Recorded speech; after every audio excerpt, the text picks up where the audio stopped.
What's going on, everybody? Welcome to Buckles Locker. Coming to you again. Subscribe, like, comment, share on all the videos. Don't forget to hit the notification bell icon to notify you on all new videos that's posted on this channel. Shouts out to all the Pirates and Sea Bandits. Thank you for joining and supporting this channel. Shout out to everybody in the Bucs community. Y'all all right out there?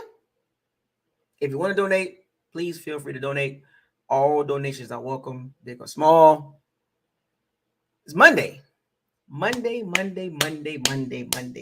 told y'all, I'm going to be doing videos in all season. Maybe 2, maybe 3 a week. I did 2 last week. I'm do a couple this week. And we'll start diving into some things. So we're going to start this. I got to stretch this out. You know what I'm saying? We got free agency coming up in March. Got the draft in April. So we got a lot of stuff to talk about. We got Bucs OC. You know what I'm saying? Free agency. Like, there's other things to talk about. And we're going to get to all that. And some of them, I'm going to try not to sound redundant. But got to have news to talk about. So, you know what it is. We got Sportsaholic in the building. Haitian Boy 407 S85. What's up, man? You know, I had a good day. I worked out, did some cardio. I was outside, you know what I'm saying, working on my truck, brakes and stuff like that. Yeah, so my day was productive. It was productive. You Wish, what's up, man? Salute to you. And also, and I'm gonna say this multiple times during this live stream. I'm going to start something new here. I'm going to add who wants to do a show in the locker room. So if you are interested in hosting the Buckles Locker in the off season, let me know. Let me know the dates and times that you can do it, and I'll see if it lines up with what I got going on. And you host the show. I'm not gonna be around. I'm gonna set it up and put you in the locker room, and you host the show. So that's something new. Give back to the Pirates and Sea Bandits, to who wants to host the show and who wants to talk about what they want to talk about. You know what I'm saying? And I'm just gonna be out the way. Chili Will, where you been at, Chili Will? Rip, what's up, man? So if you're interested in hosting the locker room, Buckles Locker, just let me know. Send me an email, firethecannons813@gmail.com. And, something a little different, Tony Scorpio, what's up, man? I like it, But we'll get to that, Tony. But yeah, so if you're interested, it'll be your show. I'll be like the guy in the background. You know what I'm saying? I'll be listening, but you host the show. You're the host. So let me know. I thought I'll mention that to you guys. And I'll mention this a few times during the live stream today. So this will not be the first time I mentioned this. So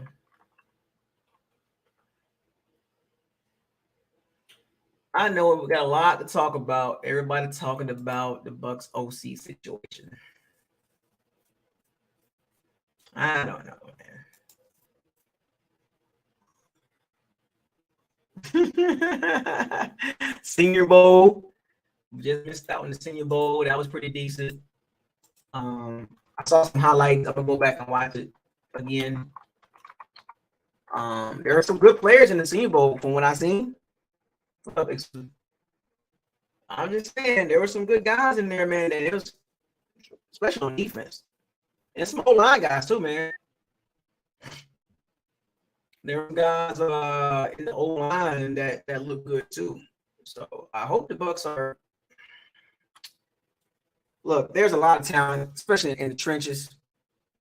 There's an opportunity once again for the Bucs to capitalize on getting actual talent. The last couple drafts, there's been some guys, but we need some what up, Scott? Aaron, we need some people that's gonna actually get it in. You know what I'm saying? And I'm looking at some mock drafts here. It's a lot of talent. It's a lot of talent. We're gonna go through this too. I should have put Senior Bowl instead of draft talk, but same thing. But I want to go through some guys that kind of stood out from what I seen. Wayne Jackson, what up, Steven? Yeah, we need some. We gotta get some high impact players. But before we get to that, let's back it up to the Bucs OC search. I know a lot of people want to know about that. So here's the thing. I know everybody talking about Tom Buckets. Excuse me. Already. I know everybody talking about Tom Munkins and all that stuff like that, but the guy that everybody's starting to gain some steam here is Dan Pitcher, the Cincinnati Bengals quarterback coach. And what did I tell y'all? If the Bucs are going to grab anybody, it needs to be somebody from a good offense.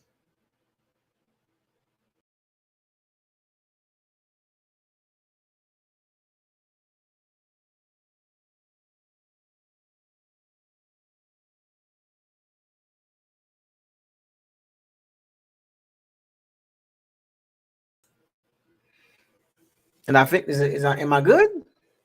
Am I still lagging? AT&T got to get themselves together. My internet's good. I mean, I don't know what's going on. But I said this before. The Bucs really need to get somebody from a good offensive staff that's been productive. And there's an opportunity here for the Bucs to capitalize. I hope they do. You know, I said Eagles staff, Bengals staff, Chiefs staff, even the Buffalo offense staff. Shoot, the Lions offensive staff. Like, get somebody from an actual staff that's actually producing points. You know what I'm saying? Not just fluffy yards. Like we just saw this past season, the Bucs had a lot of fluffy yards. Like, you know, you got actual yards and then you got the yards that you, if you want to break down the yardage, you'd be like, the Bucs had a lot of garbage yards. They did.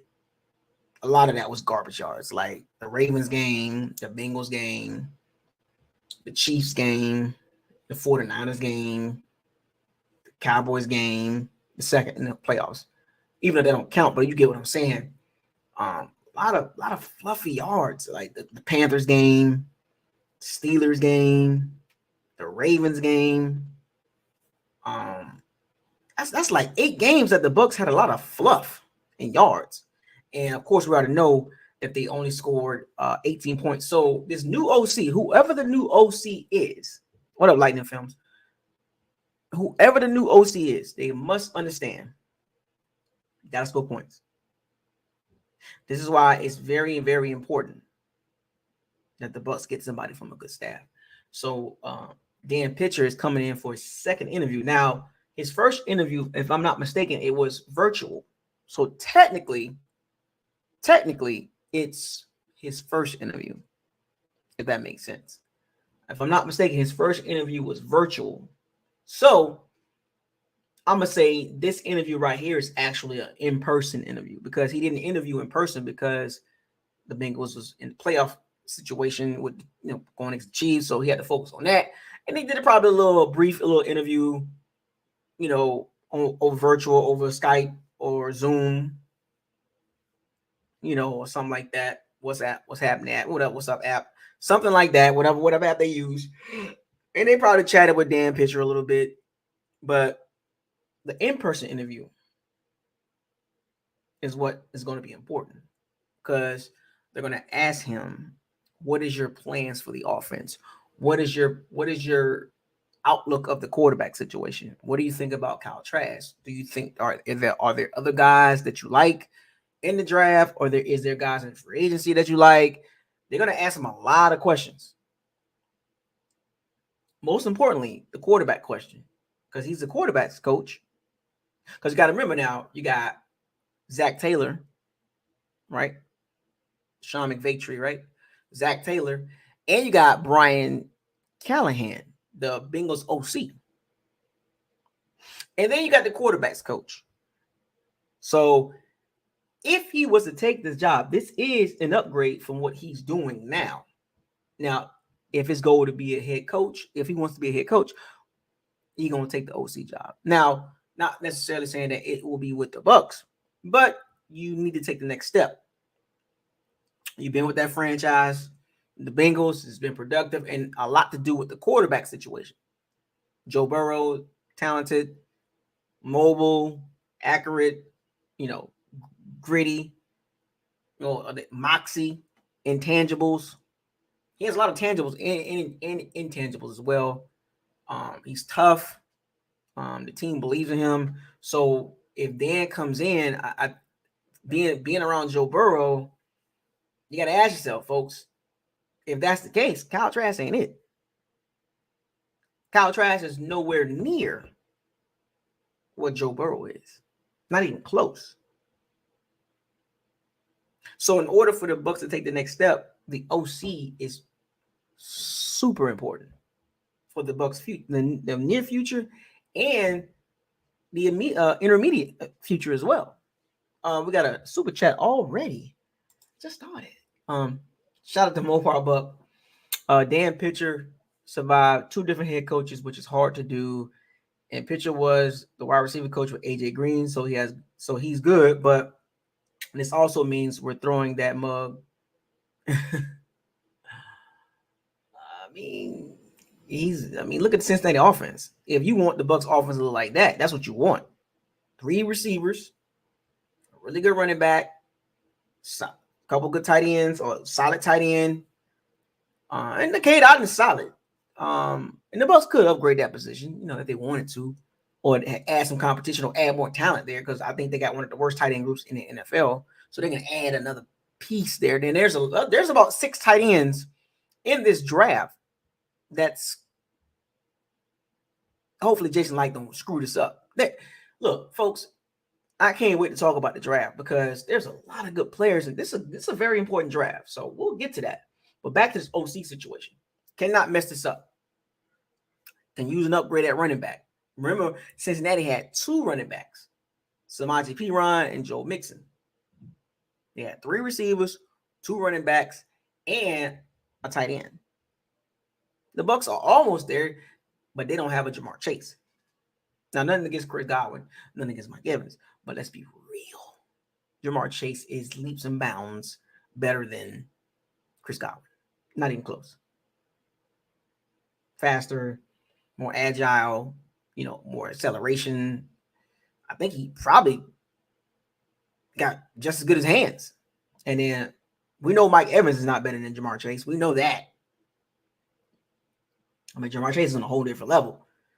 Now the younger Mike Evans, this would be close, but I'm talking about Mike Evans right now. Not even close. So the Bucs don't have that type of receiver. Explosive, run after the catch. We don't have that guy.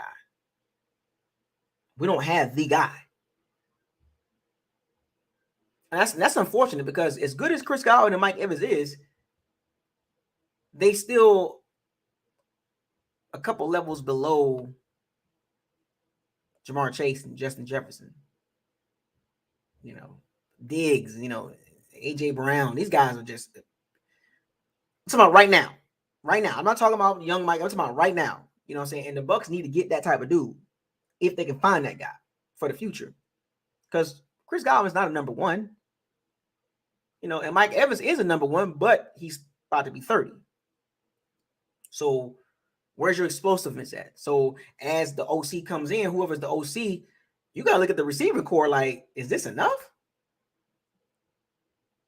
Do we got the guy that we can depend on to take the top off the defense and get some yak, depending on what type of offense he wants to run? And if he brings that Cincinnati-style offense in there, that means the ball will not be a bunch of all that stupid check down crap because of the quarterback and the OC. The OC kind of like, strength, kind of like, stronger, he kind of like limited because of the quarterback is comfortable throwing a bunch of check downs and spamming screens all day and afraid to take a hit. So that hamstrung Byron Leathers to a degree, even though Byron Leathers takes some of that blame, but he was working with a 46-year-old quarterback or 45-year-old quarterback that don't want to take a hit. So that hurt the offense. So that was Brady's fault too. And we saw it, a decline. I don't care about the yards. It was the decline, clearly. So the new OC, he clearly got to have a game plan on what type of offense the Bucs want to run. And it needs to be more explosive. That's why we need more speed. I mean, no offense, but we need more speed. And Russell Gage is not a burner. I don't even think he's all that, in my opinion. I told you about him. We'll probably with another super chat, $9 super chat. Not to mention, he was just recently extended. So so Bengals definitely want him to remain. Yes, they do. He's recently extended, and money talks. But the opportunity to become an OC, and if he becomes the Bucs OC, and he does well, this could be a one and done. We gotta look at the other side, folks. We gotta look at the other side. Got to look at the other side of the ball game, because if he does good, now good OCs, they tend to become head coaching candidates. So if he comes to the Bucs and the Bucs offense go from 18 points to 25 points, and we end up 10-7 or 11-6, and the offense numbers look a lot better, third down, red zone, deep ball, whatever the case may be, that's head coach. Somebody's going to take him from us. That means we're going to be looking for another OC. And think about this: if he becomes the OC, he's going to bring in his guys. You can't force Harold Godwin and Joe Gilbert on him. The old regime, you can't force those guys on Dan Pitcher. So if push comes to shove, if the Bucs are smart, you let Dan pick his staff. He's going to probably take a couple guys from Cincinnati that he's been working with, some quality control assistants, some position coaches with him. But you cannot stick that man or any OC that takes the Bucs job with Harold Godwin and Joe Gilbert. Can't do that. And this is what I was trying to tell y'all. The Bucs are hurting themselves by keeping the Joe Gilbert and the Harold Godwin, because now you're forcing them on the new OC. Why do I have to work with a guy I have no relationship with as an OC? Harold Godwin was the run game coordinator. The run game was trash. And Joe Gilbert was the O-line coach. Yeah. Why would you want to put that on Dan Pitcher or anybody? Ronald Curry or any OC that takes his job, you need to give them the power to pick their guys. You can't stick them with guys that you think is good for them. And if a smart OC, a smart up-and-coming quarterback coach or quality control, whatever the case may be, I would not take the Bucs position unless I can pick my own staff. I would not want to take Harold Godwin and Joe Gilbert on my staff. I don't know those guys. I'm not taking the Bucs job unless I got the power to say, you got to find somewhere else to go at. And this is that buddy situation. This is where I think the Bucs are going to hurt themselves if they don't get this guy, or they don't get a good OC, a good up and coming possible OC. I want y'all to go back and look at the situation, who they kept on the staff offensively. You got rid of the receiving coach, but you didn't get rid of the O-line coach and the running back coach? I don't like it, man. What up, JR Dot? Tovin Steele, John Horse. I'm just saying, the Bucs got to be really careful with this OC hire, because A smart up and coming guy, he's not going to take the job. Not the circumstances that you're going to stick him with. Can't do that. What up, DSG Carlos? Fire the Cannons. Josh. Grizzly, what's up, man? If Dan is smart, he just got an extension. I'm not taking the Bucs job unless I got full control over the offense. Period. And I gave y'all fair warning. Do not be surprised the Bucs end up with a rinky-dinky guy. You'd be like, who is this guy? You know what I'm saying? Like some type of, like, all right. I'm just saying. I want y'all to understand how this works. It's two sides to the story. And y'all, get Dan Pitcher. That's cool. But if you don't get him, what does that tell you? What up, Michael Alexander? What's up? I'm good, man. I'm chilling. I'm good. It's not for a good up-and-coming guy around talking circles in the NFL on the offensive side. When you look at the Bucs, let's be real. Let's have this conversation as a possible OC of the Bucs. Put yourself in a candidate's shoes. There's an opportunity to become an OC. And you were looking at the Bucs. Let's just put the candidate goggles on, a potential OC candidate. And look at the Bucs offensively. And when you do look at the Bucs offensively, don't just look at this past season. Look at the previous season as well, because you got to look at the total aspect of what you're getting into, and what players are there now and what players have been there for a while, because you're going to implement a system that you believe is going to work. So let's take a look at the Bucs offensively. What type of offense would I want to run with the Bucs currently constructed? Let's have this conversation.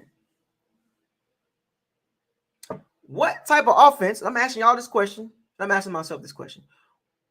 What type of offense will I run with the Bucs currently constructed?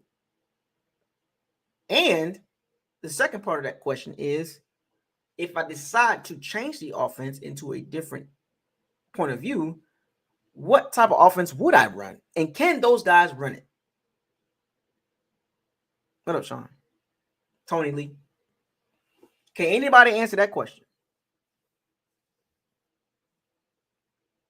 Can anybody answer that question? Those are a couple questions there. There's like 3 questions there, but you get where I'm going with this. What type of offense would you run with the currently constructed roster on the offensive side at the skill position? Because that's what it's, that's what you're looking at. Because you just saw this offense with the current set of guys score 18 points a game. And yes, you can say the offensive line was hurt. The Jensen, the Marpet, the Kappa, the Fournette with the 20-pound gain. Russell Gage was in and out. The Julio Fulio was just all over the place.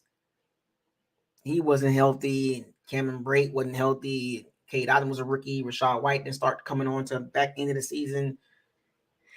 And I'm looking at this like,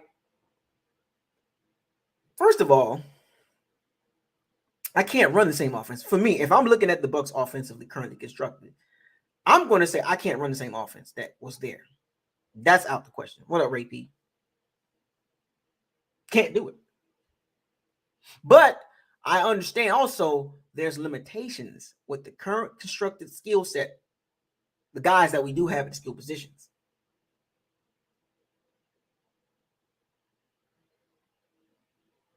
Let's take a look at it. Let's look at their running back situation. I got Leonard Fournette and Rashad White.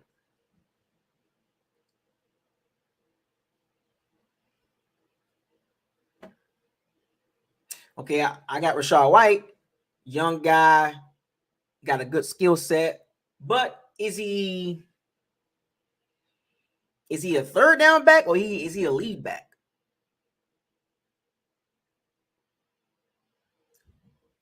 We might need to draft another running back.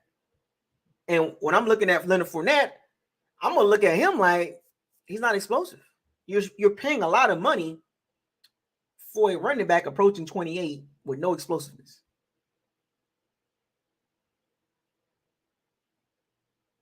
What up, Gerard B? So I'm looking at Fournette. I'm a potential candidate. I'm breaking this down. I'm helping y'all out. And y'all can help yourself out too. I'm looking at the running back situation. I'm like, I like Rachaad White, but he looks like more of a third down back to me. Leonard Fournette, really don't need him on the type of offense that I want to run. Fournette can't be in it. The type of offense that I would like to see the Bucs run, or I would run. Fournette can't be the guy. Can't be the guy. Can't do it because he's too slow. He don't hit the holes well. He doesn't have great vision. He catches the ball. He doesn't get a lot of yak. So that's all red flags. And he's going closer to 30. So give me a running back in the draft to pair with Rachaad White, a more explosive running back. Not saying Rachaad White is not explosive, but I'm just saying, like, I think Rachaad White has a ceiling. But give me another running back. We can do some things. A running back that I like. I just got done coaching this guy over here, and he's pretty good. But y'all don't have that guy over here. So I need to get that type of running back. And I had two of those guys. So it's like, what are we doing here? So you got to upgrade that position. You got to add more speed to it, right? Because the Bucs are slow. Even Rachaad White's not explosive. He can make you miss. He can miss some tackles, stuff like that. But from explosiveness, like, damn, that boy raw. You know what I'm saying? Like, the Eagles running backs, you know what I'm saying? They got explosive running backs, like Christian McCaffrey type running back. You know what I'm saying? Got to get some explosiveness back there. Like, literally, a guy that can get some yak and get some yards running the ball, like Aaron Jones. You know what I'm saying? Dalvin Cook. Dalvin Cook. Oh, Dalvin Cook. Oh, should have had him. But you know what I'm saying? Could have had Jonathan Taylor. You know what I'm saying? Could have had a couple guys. But hey, it is what it is. But that did come back to hurt us too by not getting a running back. Now, 3 years later, we need a running back.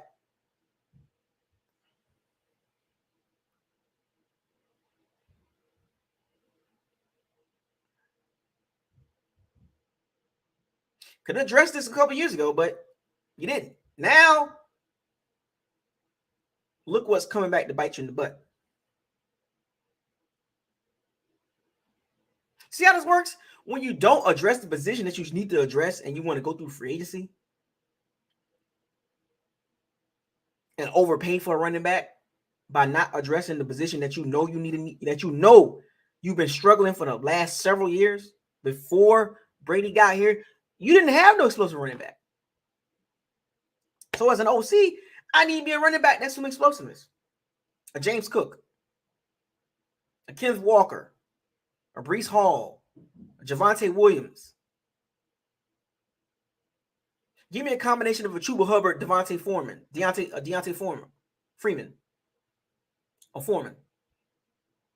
a Damian Pierce. Okay? Give me one of those guys. On rookie contract, third, fourth round, or fifth round, maybe, get one of those guys. As an OC, that's what I'm looking at. I'm like, I'm scouting running backs. Because they're gonna want the game plan. The front office gonna want the game plan, what you want to do with this offense. They say, tell us what you want to do with the offense, and we'll draft the guys. That's Jason Light and his minions, or his lieutenants, and his sergeants, whatever you want to call them. You tell us what you want, and we'll make sure you get it. Because the Bucs, they gotta address the offense. They got to. We'll get to the draft. We'll get there. Trust me, fellas. We're gonna get there. It's a lot of good players to draft. I like this draft. I really do. Like, I think there's gonna be a lot of good players come out this draft. I'm talking about this draft is solid, like across the board. Like, is there a bunch of like superstars? There's a couple there that is potential superstars, like prime time players, right? Then you got a lot of solid players that can become those type of guys. This is a good draft to get those guys, and that can become the guy. There's a lot of depth in this draft, just across the board. I wouldn't say like just focus on one position. Yeah, the cornerback, and this is a good draft for offensive linemen. The first 2 rounds, you can get one. There's about 6 guys that can go in the first 50 picks. Think about that. 6. That should tell you the depth at the tackle guard situation. Because you got some tweeners, then you got some guys that, you know what I'm saying? So there's a lot of talent on the offensive line, like depth-wise. It's not like top heavy, but it's a lot of depth that you're talking about 2 rounds of O-linemen that you got to get one of them. You can't be stupid. There's a possibility that it'd be nice for the Bucs to get a Tristan Wirfs type lineman in this draft. Instant impact. Plug and play. Sleaze balls.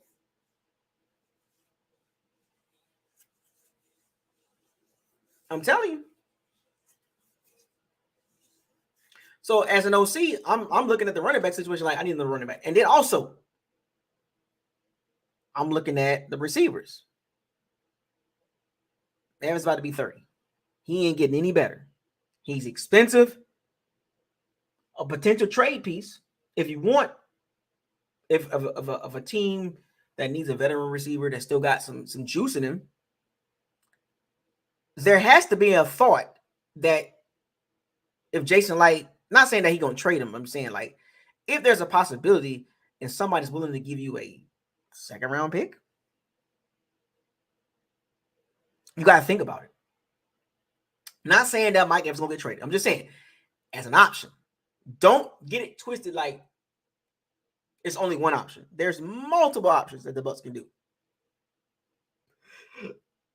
I'm just saying, like, an option to get some draft capital for Mike Evans, you got to at least entertain that. Not saying you're going to do it, but as an OC coming in, these are questions I'm going to ask. Because I have a vision of what type of offense I want to run. It's not like the Bucs got a ton of trade assets, right? They don't have a bunch of guys they want to trade because you want to keep your guys. Of course, you want to keep Mike Evans. You want to keep Chris Godwin. You want to keep Tristan Wirfs, right? You want to keep those guys. But also, you got to think like the younger my team is and the better my team could be. And cheaper. Because remember, you got to factor in the salary cap situation. But I don't want to get into that right now. But as an OC, I'm looking at the receivers like, we need some explosiveness.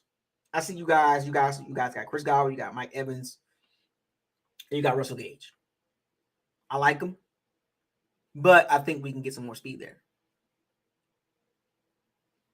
You got no choice.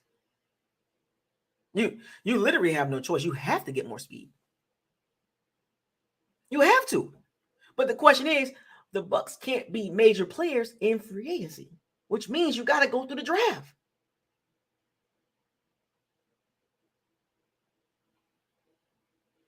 You can't go out here and get a top-notch receiver or a really good receiver. It's going to cost you.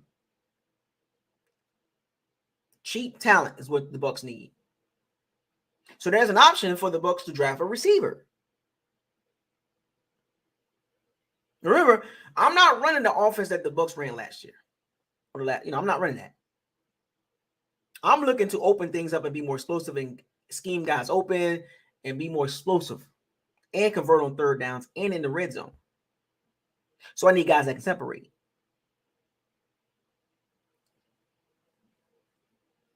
Did you know the Bucs receiving group is not great at separating? Tight ends, running backs, receivers, they're one of the worst. And if you go look at the individual breakdown, Mike Evans and Chris Godwin, they're not good at separating. The advanced metrics show you that. Advanced metrics show you that the Bucs separation as a receiving unit was poor. Every ball was, well, not every ball, but a lot of the balls was like contested. I mean, there were some plays that Evans was open and Godwin was open, stuff like that, but that wasn't like all the time or a lot. You know what I'm saying? I have to say it 2 times, right? A lot, hot, whatever. But you get what I'm saying. The objective for the Bucs offensively is to become more explosive. And how do you become more explosive? Faster players, the ability to separate, the ability to run after the catch. They don't have that. They have tough receivers, but they're not scaring anybody. Mike Evans is not getting any better. Go watch the Cowboys game in the playoffs. Go watch the Cowboys game. It was a struggle. Offensively, the Bucs struggled bad. Everything that happened during the regular season happened all in one game, and it was horrible. But remember, a lot of factors played into that. It wasn't just the receivers not separating. It was the play calling. It was the quarterback. It was the head coach. So as an OC, a future OC of the Bucs, I got a lot of questions my damn self. Excuse my language. I got questions myself. Because if they tell me, you tell us what you want to run, I'm going to literally tell them, well, we're going to have to make some moves. Sandoval 813, what's up?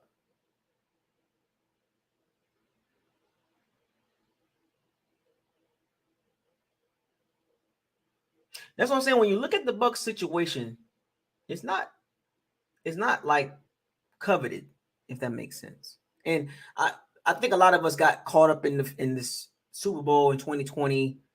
It's 2023 now. You can't sit here and convince yourself, like, let's be real. Reality says the Bucs OC position is kind of tricky because it's not a cushy position to be in. Because for one, the history of the franchise. The previous OCs. Look at the Bucs OCs in previous years. Where are they? Have they got head coaching jobs? Is the Bucs organization where you want to go get head coaches from? Look at the totality of the Bucs organization.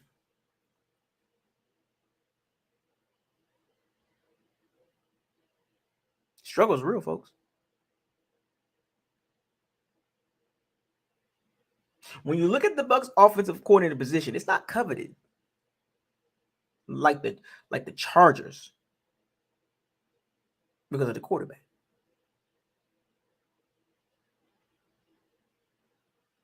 You get what I'm saying? The Bucs got a lot of question marks, an aging roster, which should get younger this offseason with 23 free agents, and you got a coach in the warm seat. So you got to be careful as an OC, because if you go there and the team don't look good, you're going to get blamed, and Todd Bowles is going to get fired, and then you're going to be out of a job. So it's a bad situation, especially for a guy that got a reputation or up-and-coming reputation that's doing good. This is why I was trying to give y'all the other side of the story. Do not be surprised if the Bucs don't get the OC that y'all want them to get because of the situations, the variables that's included taking the Bucs OC job. You got two receivers getting a ton of money. You got $35 million tied up into a quarterback that ain't going to be on the team. Question that left tackle, left guard. Question that running back. Question that tight end. I'm just giving y'all the bigger picture here.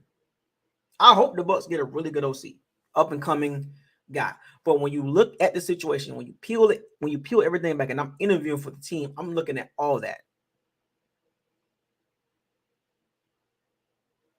Because if the Bucs want to run the ball, well, you got to get a little more stronger up front.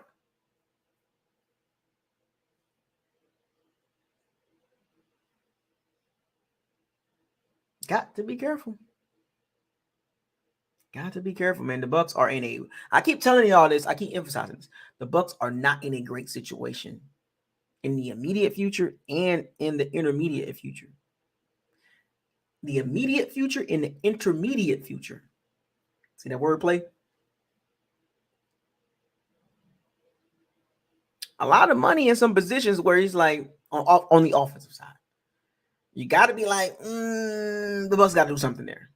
Like, it's set up where it's like you don't want to believe it, but from my point of view and me watching the Bucs over the years and how they handle things, This is very pivotal. The Bucs got to do something. Like, it's as much as they don't want to do it, and they keep telling themselves, "Oh, we're not rebuilding," and oh, this is a reload. And I understand that. I get it, but your money ain't long like that.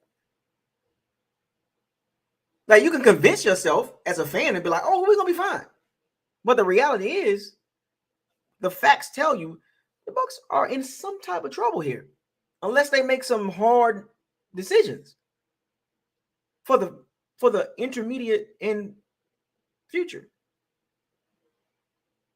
Because if they see, what you don't want your team to become is, we still trying to win right now, but you ain't gonna win. You believe that you can still win, but no.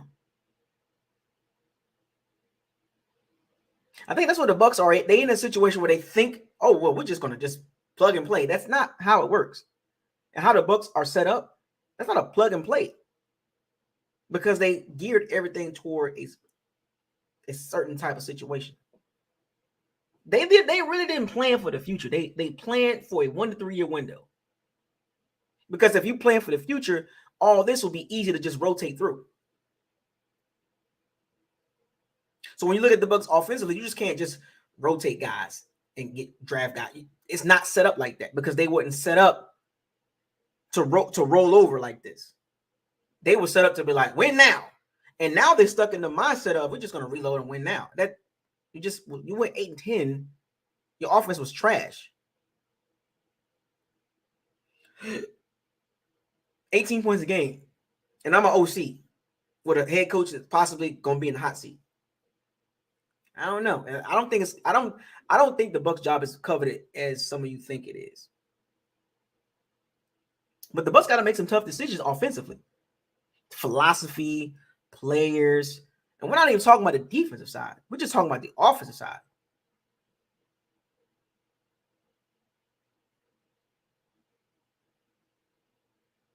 I'm just saying the Bucs got to really think about this. Super hand was a hand. Is that supposed to be a super hand? Hand Q? Tony Lee.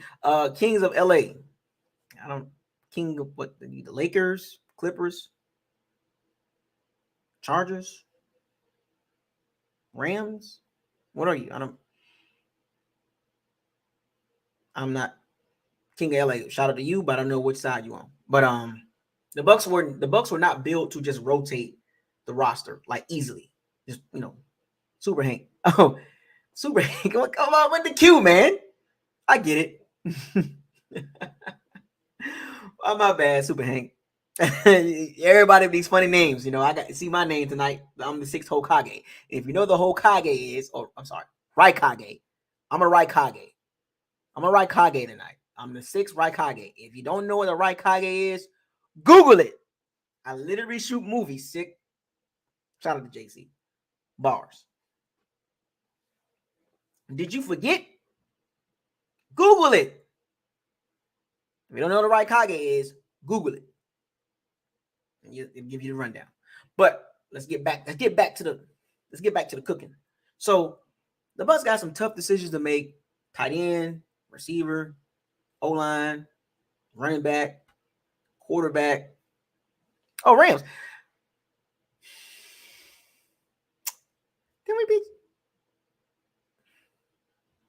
Didn't we beat y'all last year?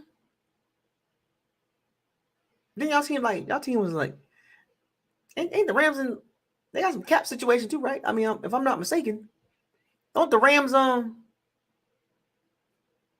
they had some cap situation too with the Stafford situation and Donald and Jalen Ramsey. Don't y'all got some cap issues too coming on? Some point. Sean McVay don't know what he want to do. And what's going on here, man? I'm just talk to me. Talk to me. Talk to him. Talk to him. You want to talk about a drop off? Y'all drop off was way worse than the Bucs. Holy crap! No Andrew Whitworth. O-line was decimated. Cam Akers. I don't know what's going on with him. Is he in? Is he out? Van Jefferson was hurt. Cooper Kupp still did his thing. What's the other receiver name? Allen Robinson.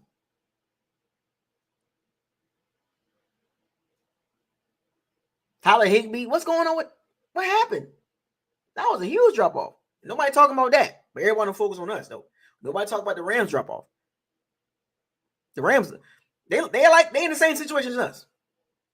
Rams, Saints, Bucs. They didn't build to where you could just, all right, we'll just move on from you and we'll just put another guy in there. They didn't draft like that. They draft to win now. This is why a lot of teams don't do that. Store, stop, stoop. Tomatoes, I know. Potato. You know. But I'm just saying, the Bucs offensively is not set up to just rotate and just roll through. If they were, we wouldn't be having this conversation. We'd be like, oh, we got a guy in the wings waiting for a breakout, and we can save a lot of money. Like, let me just give you an example. If we had a guy behind Mike Evans, you think Mike Evans would be a worry? Would you be worried about losing Mike Evans if we had a guy on the rookie contract that was just as good, just waiting for a breakout season? You think he'll be worried? No. But the Bucs don't have that. That's why you got to hold on to Mike Evans, because we don't have anything else. They didn't draft like that. They draft to basically kind of like, we just got to draft some guys. Not saying nothing against the 2022 draft class and the 2021 draft class. The last two draft class, where's the world beaters? Where's the guys who be like, yep, we good?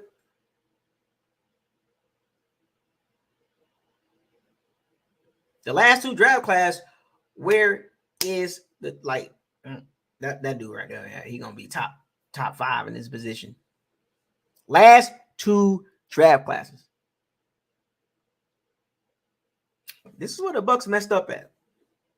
This wouldn't be a major issue if the Bucs drafted a little bit better. Not saying they drafted horrible, but man, they didn't set themselves up good, because they were trying to win now, bringing in a lot of old guys, spending a lot of money on old guys, and it came back to bite you in the butt. I warned y'all. I literally warned y'all.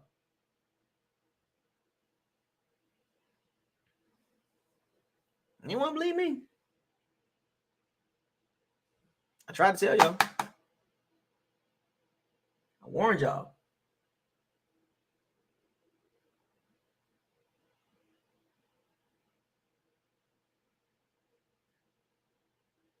The Bucs got,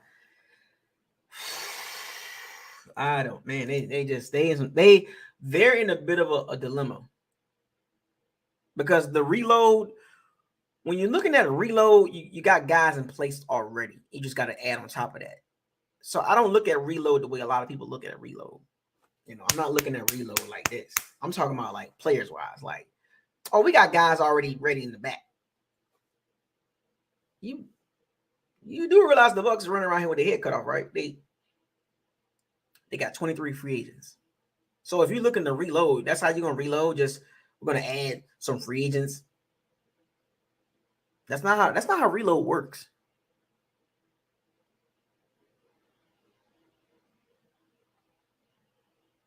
A reload, to me, when it comes to football, is you got guys in place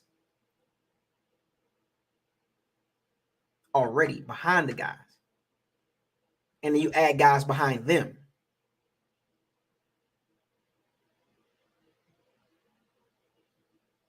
So in other words, is, yeah, we got Mike Evans, and we got a guy behind him on his 3rd year, but then we can add a guy behind him too. You just reload. So Mike Evans, you can move on from Mike Evans, and then you just put another guy in there. I'm just giving y'all an example.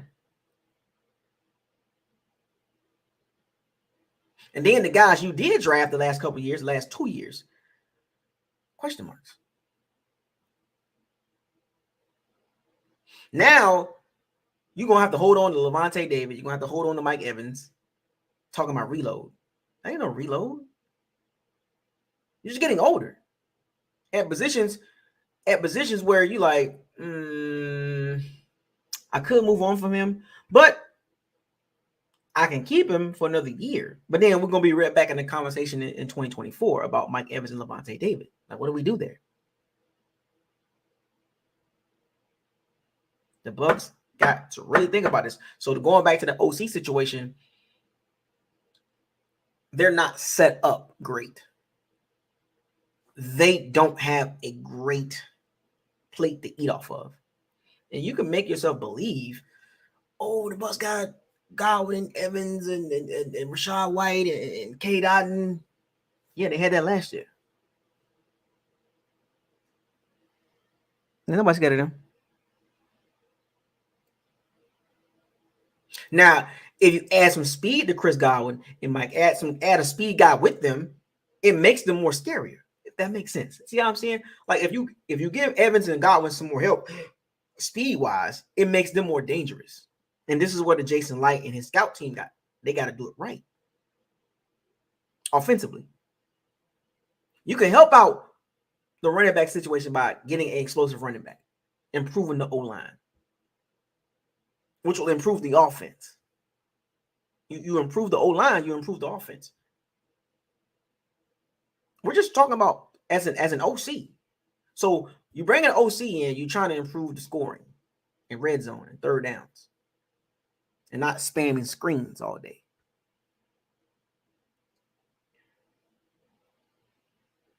Because your defense wasn't bad. It wasn't bad overall at all. I mean, let's be real.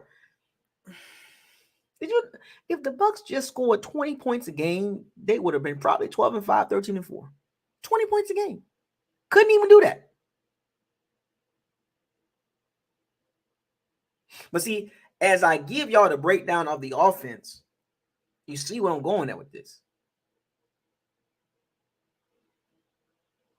Because if the Bucs think that they're still contenders and they just got to reload, then we got some serious issues on the coaching staff in the front office. And if fans keep thinking this, even though some of our fan base might be a little bit more delusional than we thought. I'm just giving the reality of both sides. Well, actually, three sides: the good, bad, and ugly. Is there some good? Of course. Don't get me wrong. But it all depends on the OC. I'm just talking about offensively, right? The OC. The Bucs offense is not terrible. They're not terrible because there's talent. Evans, Godwin, Rachaad White, Cade Otton. But we saw them last year. I mean, teams was not even threatened at all. So if you add some juice, it helps those guys out.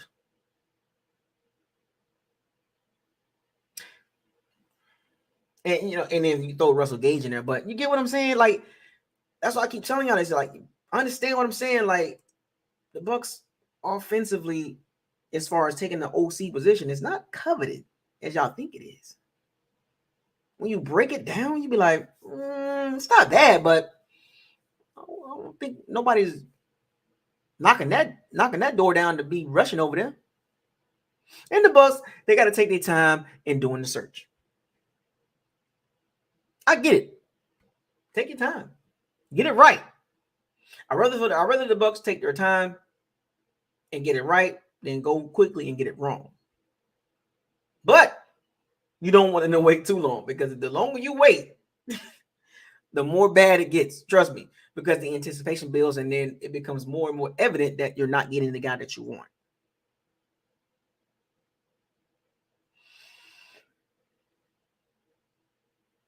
You get what I'm saying?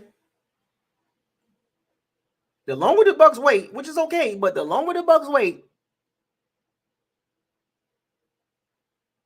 the less and less opportunity they're going to get the guy they want. You're going to have to get the third or fourth guy that you want.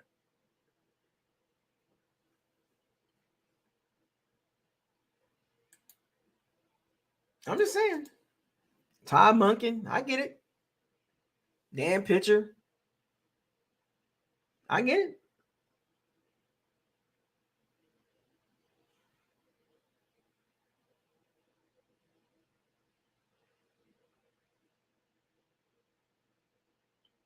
I get it.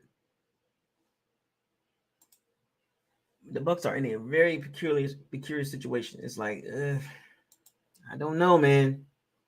I don't know. But we're gonna rotate over to. I hope the Bucs get this right. I really do. Because the quarterback situation comes along with the OC, and whoever the Bucs hire, as an OC, you have an idea what type of quarterback. And I notice a lot of Bucs fans are convincing themselves. I even hear now Baker Mayfield. Arians like Baker Mayfield, and it's like, well, where are we getting this stuff from? Are we that desperate? Like, seriously. Like, when you just listen to some of the fans, you be like, we got no OC, and now people screaming for Baker Mayfield. Like, what are we doing? Are we down that bad? That you're pushing for Baker Mayfield? This might be a controversial statement, but nah.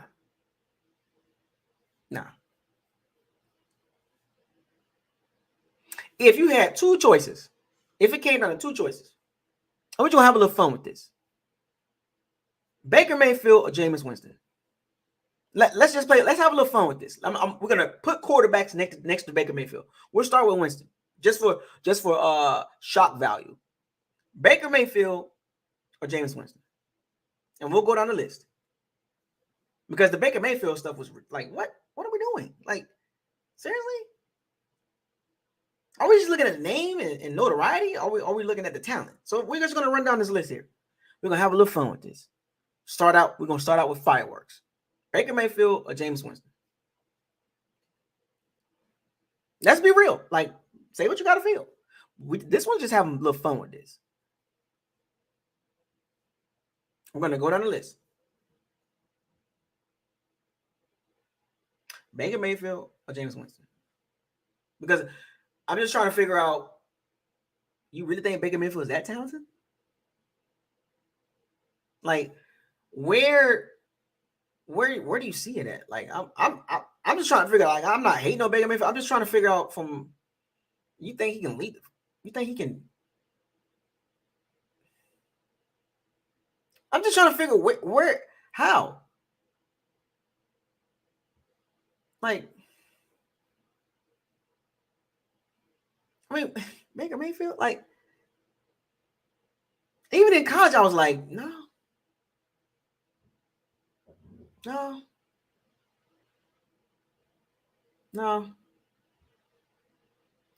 Talent wise, no.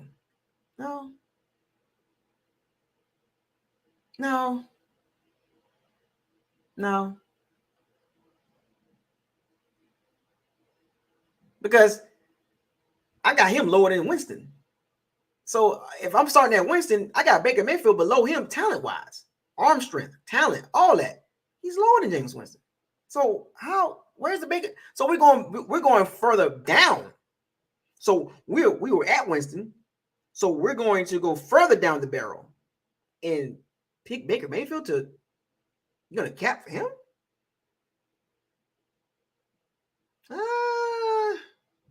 I'm good on that. So, all right. So, okay. Next, Baker Mayfield or Geno Smith?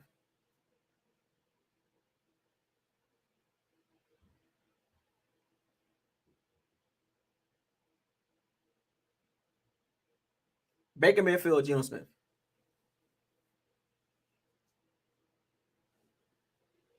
I'm taking Geno. You can spin the Baker net if all you want to, but I'm taking Geno.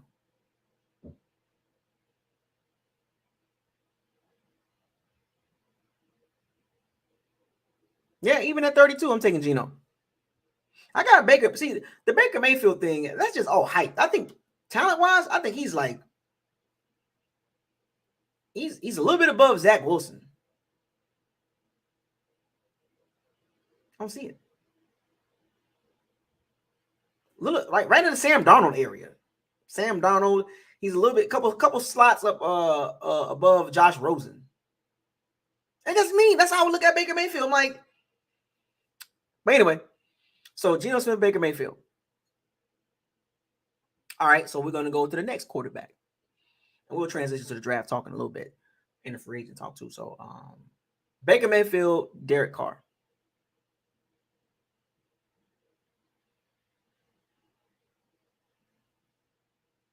Little David Bowles. Art Smith, what's up? Baker Mayfield or Derek Carr?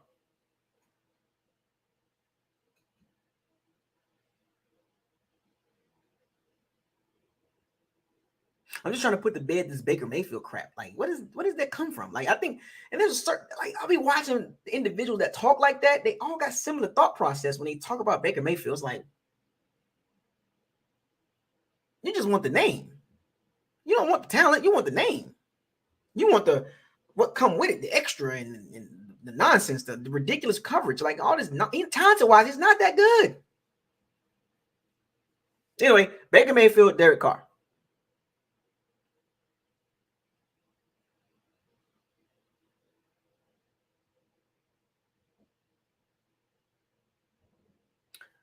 Baker Mayfield, Sam Darnold.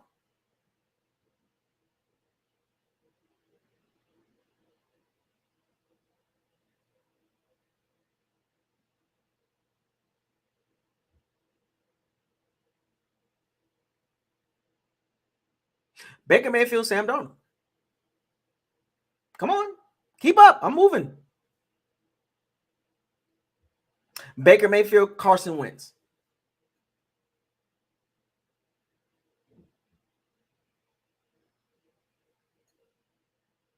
Baker Mayfield, Carson Wentz.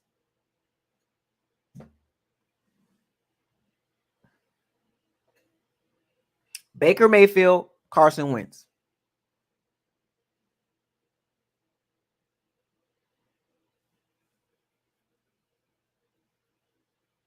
Baker Mayfield, Taylor Heineke.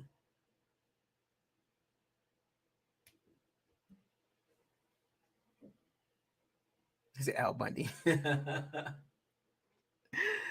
Baker Mayfield or Taylor Heineke. What up, Justin? Dallas.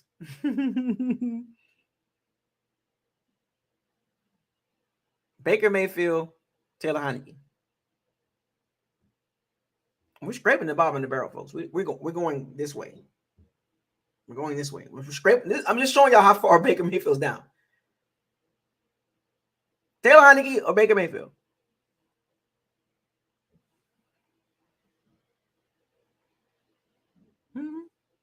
Ain't my point. I know. Baker Mayfield, Gardner Minshew.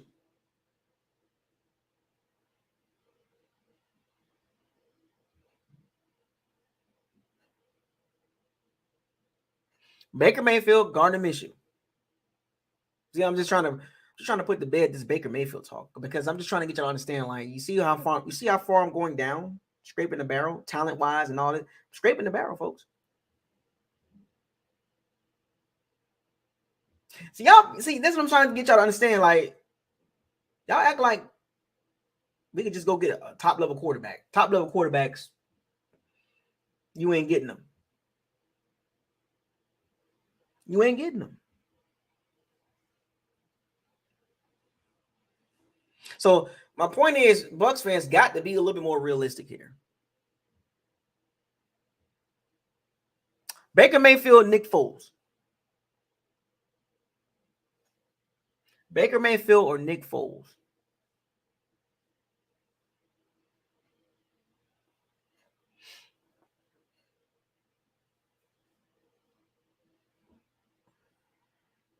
Yeah, y'all gotta understand it. Y'all ain't getting we ain't getting no big name quarterback. So y'all can kiss that goodbye. So I'm just trying to get y'all to understand, be realistic here, man.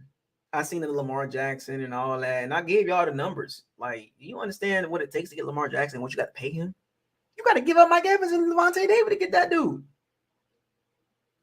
Well, this is where we still think we're in Super Bowl mode. Like, you know what I'm saying? Like, oh, the Bucs are still in Super Bowl mode. They're in win now mode. Of course, Todd Bowles got to win now. But I'm just saying, like, just overall, I think some of the Bucs fans thinking like, well, we can go from Brady to Lamar Jackson. What? Like, are you being realistic? Are you serious? So we're gonna go from Tom Brady to Lamar Jackson. Says who? What reality are you living? What multiverse are you living in? Can it happen? Sure. But what do you have to give up to get Lamar Jackson? I gave y'all the scenario. You know what he's asking for? I want y'all to be realistic with the Baker Mayfield crap, and even the quarterback situation that ties into the OC. Baker Mayfield, Jimmy G, Mr. Injury Prone himself.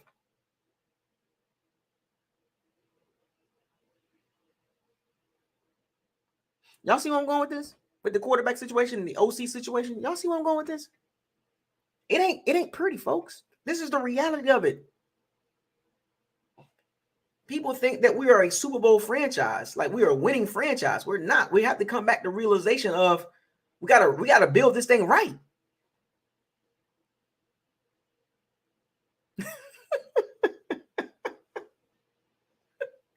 General J. Rod, Jimmy G or Baker Mayfield, Mr. Injury Prone himself, can't stay healthy to save his life. Fragile, fragile, fragile.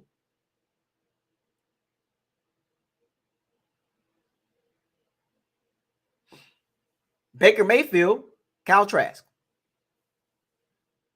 What up, D? Baker Mayfield, Kyle Trask.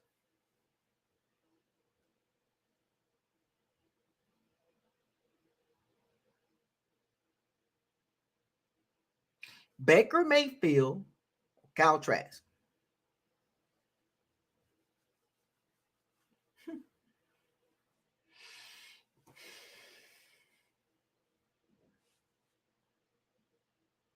Old school. First down.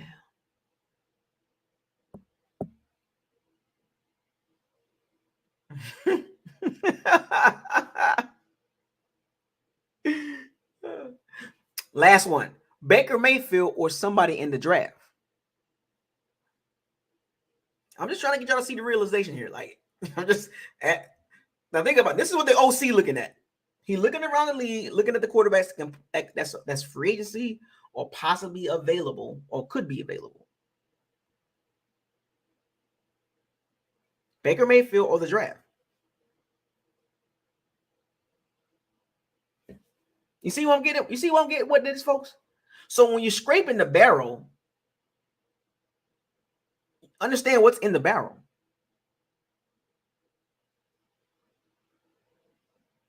This is why you got to be careful with the reload. Is it a reload?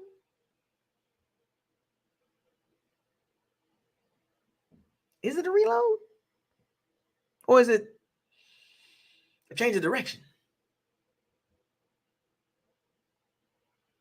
Because I will put my money on the draft in Baker Mayfield. That's why I will put my money. I will hedge my bets on the draft. Because of multiple reasons. Like all the quarterbacks I named, all of them. Do they have talent? Sure. But the talent goes from here and it goes this way. Talent, and then you add everything else in there, it just drops off. I literally scraped the bottom. I literally was scraping the bottom of the barrel. The options are not great, folks. Well, we can get Derek Carr. Well, guess what? He ain't taking less than $30 million. What about Jimmy G? Oh boy, Jesus Christ! Do you want the name or do you want the? What is this?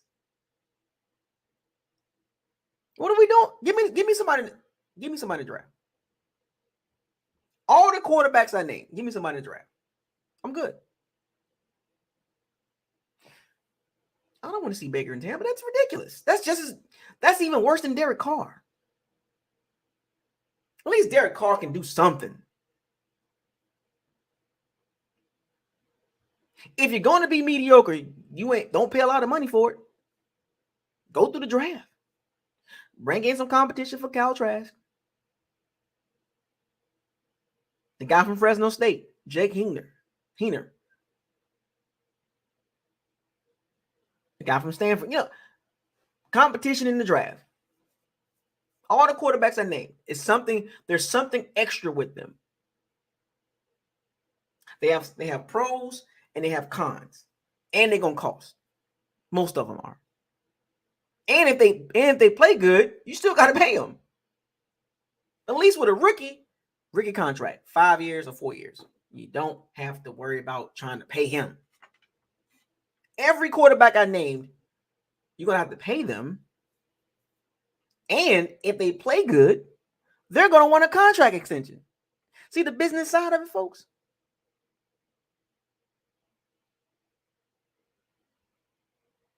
Every quarterback I named, starting from the very beginning, all the way down to the scraping the bottom of the barrel, you're going to have to pay him at some point. At least with a rookie, you don't have to worry about paying him a lot of money.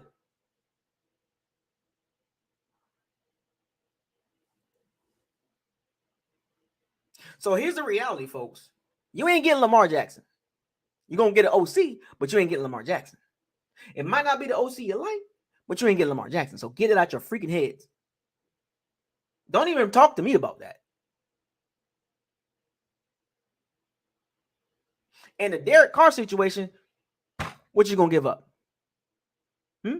Or you're going to take Derek Carr and you're going to restructure his contract. So you're going to push the money down the road, which means you're going to, the Brady money, the $24 million that's due next year is still due. And then you're going to take Derek Carr money and you're going to lessen the cap hit for 2023. Push the money in 2024, 2025, 2026. Oh. And then end up 8-9. 9-8. 7-10. You got a ton of money tied up into that guy. The same guy that on fourth and goal inside the 5-yard line throws the ball out of bounds. I would never forgive him for that. I've never seen a quarterback do that. That play right there rubbed me so wrong about that guy.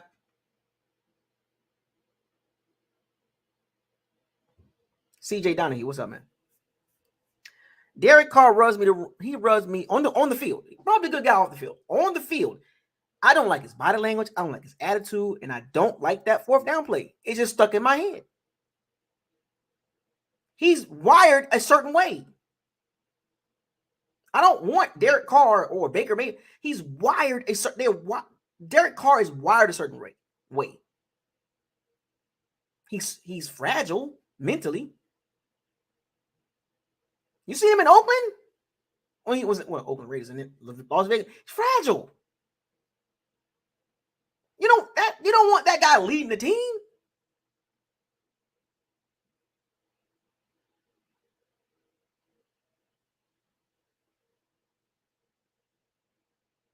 On fourth down, that man, 4th and goal inside the 5, he threw the ball out of bounds. He gave up on the play.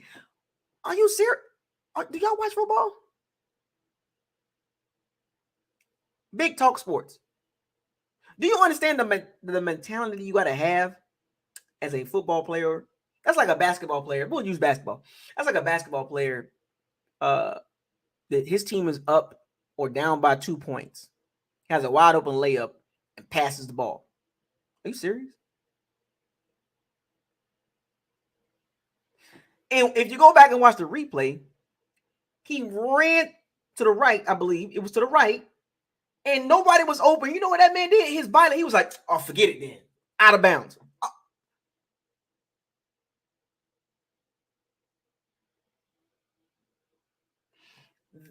I took a snapshot of that. I took a snapshot of that in that moment, in that time frame. And that has stuck with me when I look at Derek Carr. And you fast forward since that play, look at him. Mentally fragile. And people capping for this dude. They want to pay this dude $35 million. Bucs fans. Oh, Derek Carr. Even the Raiders like, we good. I'll take my chances in the draft. Even though if he was so good, the Raiders would not let him go. It's not like the Raiders going from Derek Carr to Tom Brady, which I understand why they will let Derek Carr go. Or there's a possibility that if they get Aaron Rodgers, okay, I get it. They upgraded. They went from Derek Carr to Aaron Rodgers, which is not saying a lot because Aaron Rodgers at this point, but he better than Derek Carr. So to replace Derek Carr with Aaron Rodgers, okay, it's like the Bucs replacing Winston with Tom Brady. You got an all-time great. You didn't go get no rinky-dinky quarterback to replace the quarterback you already had that you drafted. Understand what I'm saying. Look at the picture I'm painting for y'all so y'all can see this. Jarrett Stidham looked better than Derek Carr. Josh McDaniels was like, I'm good. He's not the quarterback I need to run my franchise. He's not built like that, man. Josh McDaniels was around Tom Brady all this time. He like, Derek Carr? I'm going to work with him. Let me see what I can do with him. Once he realized he wasn't going nowhere, out of there. And it made matters worse when Jarrett Stidham came in and lit the 49ers defense up. Derek Carr is fragile.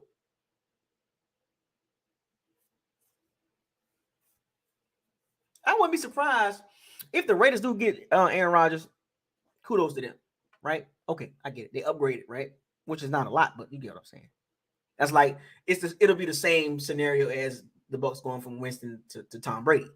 Not some rinky-dinky quarterback, and they win the Super Bowl. They actually get a quarterback that's highly, successful and, saying all-time great. But if the Raiders go from a Derek Carr to a whoever that says more about Derek Carr.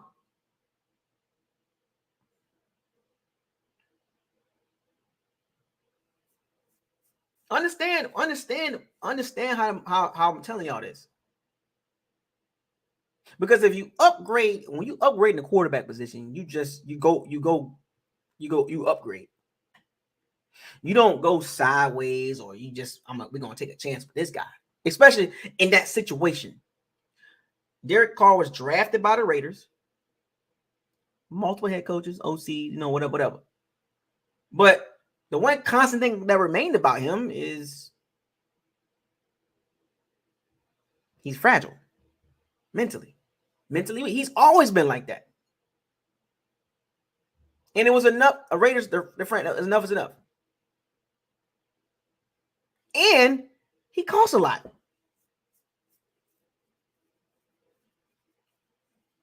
If the Raiders went from Derek Carr to Tom Brady, okay. If they go from Derek Carr to Aaron, okay, I get it. But if they go from Derek Carr to some, I'm gonna be like, wow. Because you were better off keeping Derek Carr.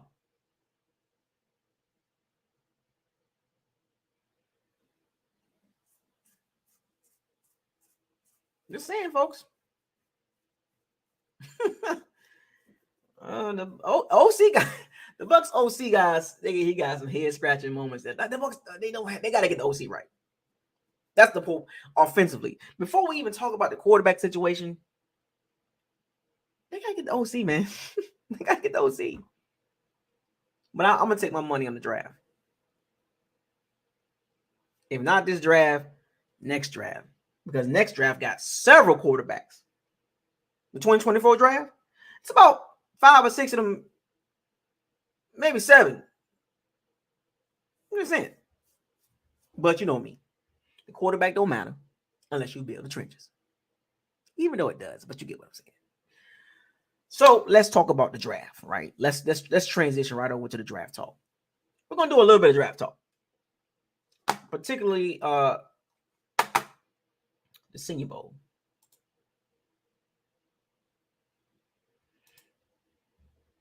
Particularly the Senior Bowl.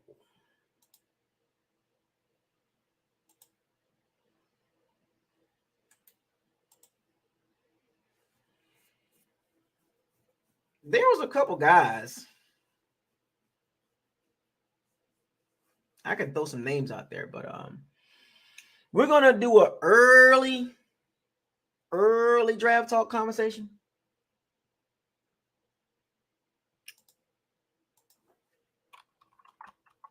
we're gonna run down some prospects.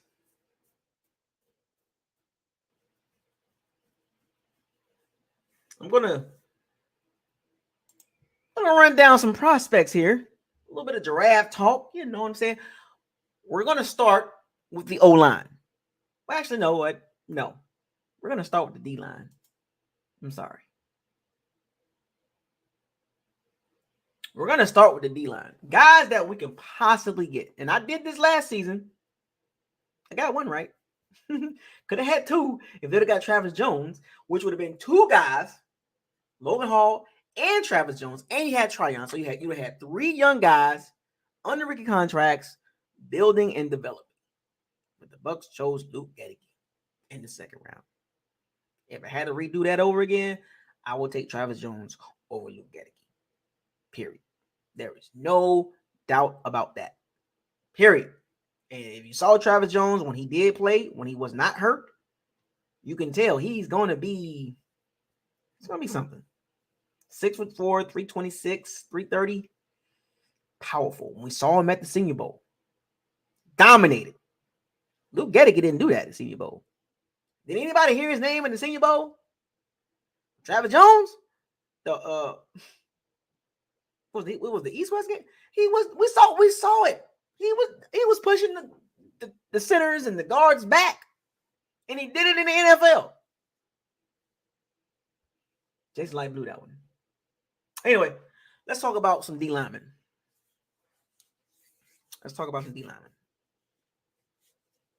I know. We could have had it. We could have had that. But hopefully the Bucs get it right this time. So we got Brian Breezy. The guys at the Bucs could take. I'm going to call it out, folks. I did it last year. I'm going to focus on the D-line again. First and foremost, Brian Breezy from the Clemson.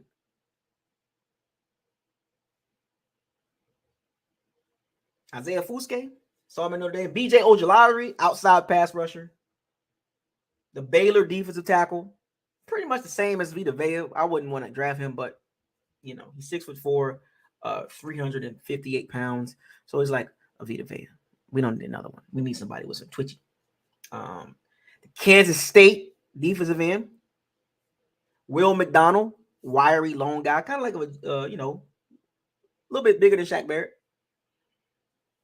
Zach Harrison, I like him. Ohio State. Gavon Dexter Sr., pretty decent. The USC D lineman, 6'4", 290. So got some kind of like a Logan Hall, but I'm just looking at guys that will fit our scheme. Guys that we could draft. I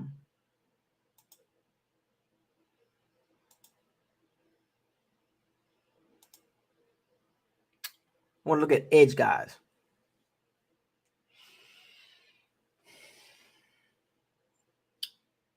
Okay,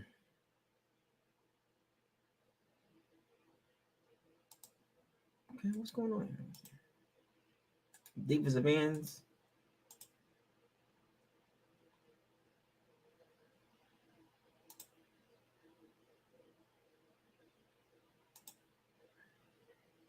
But yeah, we're going to need some D-line help. We're going to go through that.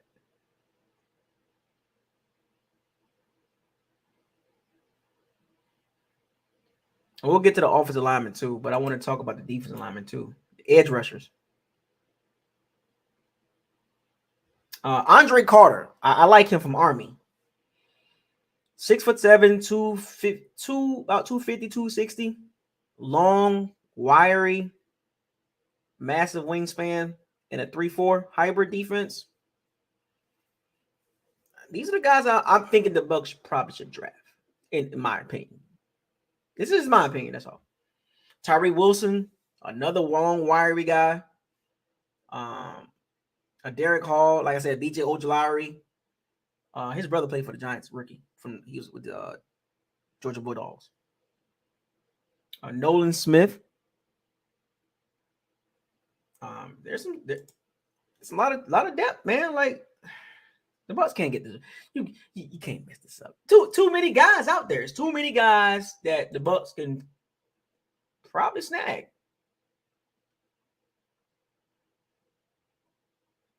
Let's see.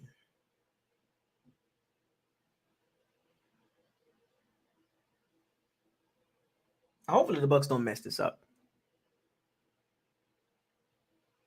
Kobe Woodland from Auburn, SEC guy.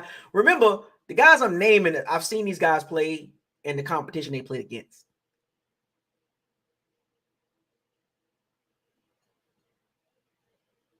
I'm just saying.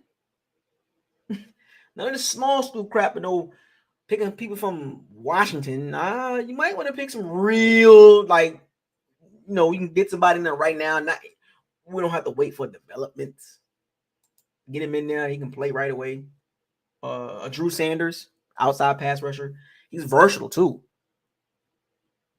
Drew Sanders. He was more productive than Joe Tryon. He almost like that TJ Watt situation. You get what I'm saying? Aiden Hutchinson, 6'5", about 240. He can rush the passer really good. The Bucs need help in that. And he has enough versatility that he can play coverage too. Played at Arkansas, by the way. So he's competition, he's ready. So that means he can go right in there and play. See, the Bucs need guys that they can go in there and play right away.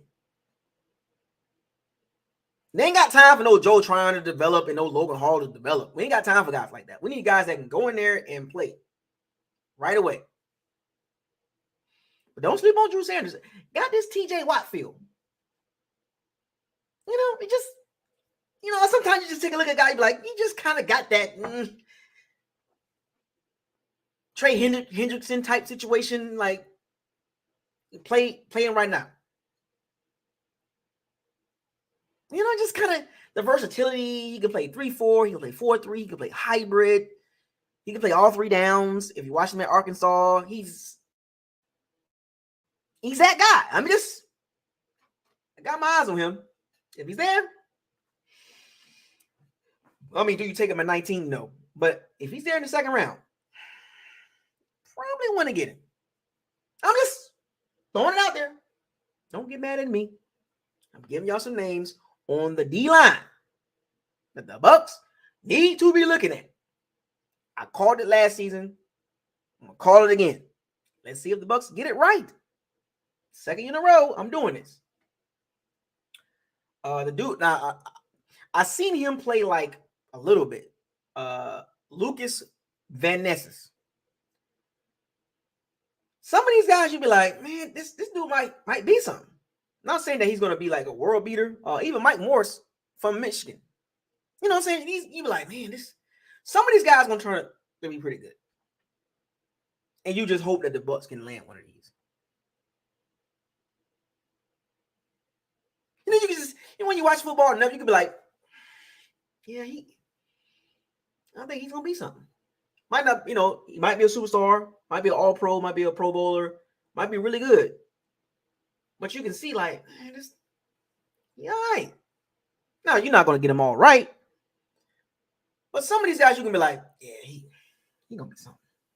Just watch him play. And I can't wait to break some of these tapes down for some of these guys I'm naming. Because I'm gonna do my individual breakdown on these guys that I'm naming.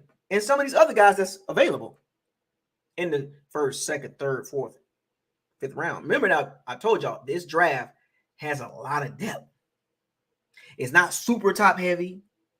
It's not bottomed out. There's a lot of good guys. And as Bucs fans, we got to pray that the Bucs get somebody on these trenches, man. There's a lot of guys in the trenches that's ready. That you ain't got to worry about, well, we got to develop him. He got to put some more weight on him. You can throw him in there right now. See, Logan Hall, he's not going to be bad. But, got to get a little more stronger. It's like Joe Tryon. It's like, we need impact guys. What did I tell y'all? What up, Walt Lance? What did I tell y'all about impact players? Edge Uchimazana. I'm the Kansas State pass rusher. I like him too. Edge rusher. I saw him a few games. What did I tell y'all about the Bucs needing an impact player? Guys that can come in and play right now. We don't have time for the BS.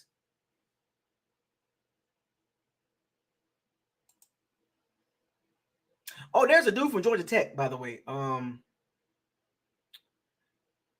didn't see Ivan Pace Jr. play.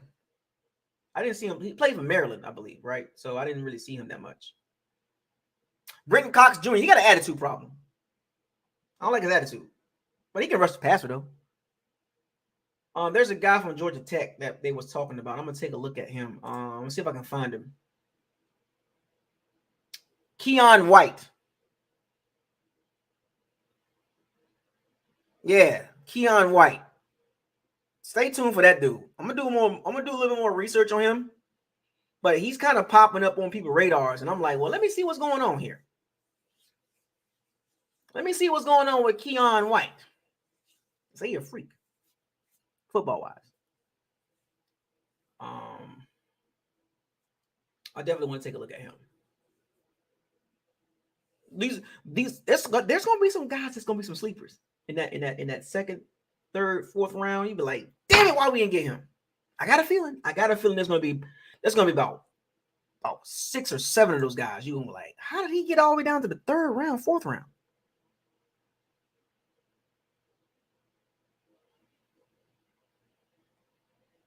What up, Patrick Spooner? What's up, man? Demetrius Jones, what's the deal, buddy? There's gonna be a few of these guys that's gonna slip into the third round, fourth round. You're gonna be like, why didn't we get him?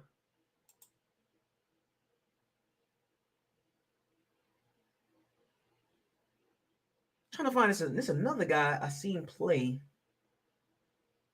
So yeah, somebody mentioned Isaiah Land. He's tall, but he's light in the butt, about 230, 6'4", about 230. And the level of competition. That's the only question. Now, look, I'm all for the small school guys that can get an opportunity to play against the big boys. We've seen that, with Houston from Detroit, the Jacksonville State rookie. The Jackson State rookie, Houston. He actually outplayed Aiden Hutchinson. Now think about that. Came from Jackson State. Aiden Hutchinson, the top 5 draft pick. Houston, the rookie from Jackson State, outplayed Aiden Hutchinson. Like, just overall, just it's impact, rushing the passer. Let's just say that. He had like 9 sacks.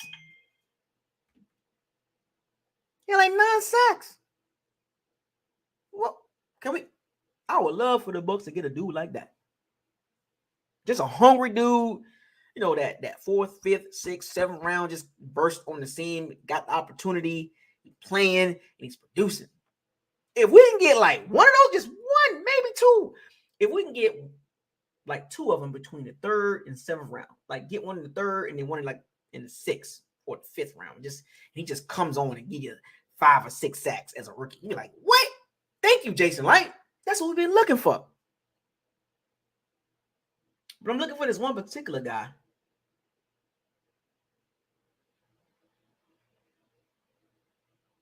I can't think of his name. I can see his face. He might be a edge rusher. Let me see. Is he an edge rusher or he was a man? Let me see. This is where the scout team comes in handy. I need to be a scout, an area scout.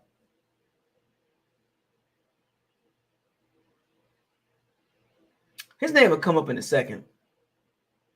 I'm trying to think.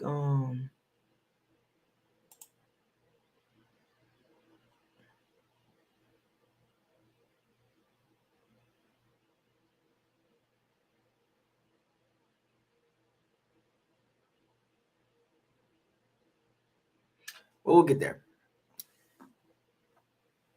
I need to be an area scout. I mentioned Will McDonald, Iowa State. He's I thought he was taller than that. I thought Will McDonald he's only 6'3", probably 6'2" and some change, but they list him at 6'3". But I thought he was about 6'5". He plays longer than what he is. He really does. He plays longer than yeah, Miller. Miller, number 40. He played good too. Underside Aubrey Miller. Number 45, I believe. So he played really good at the Senior Bowl. Jackson State. Yeah, another guy from Jackson State shining. Don't be surprised. He go in that third, the fifth round range. Telling y'all, man, these dudes, man, you can't sleep on them. Yeah, Will McDonald's lighting the butt. He plays longer than that, though. He plays long.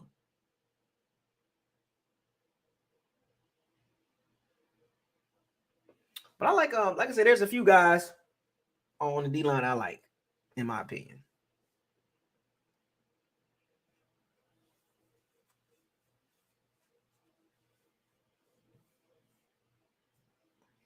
Yeah, Will McDonald, I saw him play Iowa State. He's good. I seen him last couple years. I thought he was taller than that. Only 6'3". He plays really big. Like, he plays long and big. I mean, that good God. But the Bucs got an opportunity. And if you look at the numbers with Drew Sanders, I want to go back to Drew Sanders. 6'5", about 235, 240.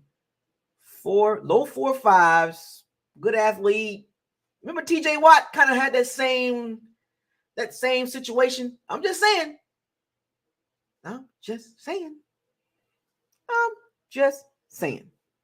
Nolan Smith, outside pass rusher. Andre Carter. I'm just giving y'all these names, man. Miles Murphy. The dude from Kansas State. Will McDonald. Tyree Wilson from Texas Tech. I'm just saying. A lot of good players, man. I like that. I like how the D-line looked this year. The draft picks. I like how they look. I really do. I really do. Like, I'm gonna be honest with you. There's gonna be some solid players. I mean, let's look at the top 100 picks, right? The top the first 4 rounds. There's gonna be a lot of defensive linemen flying off.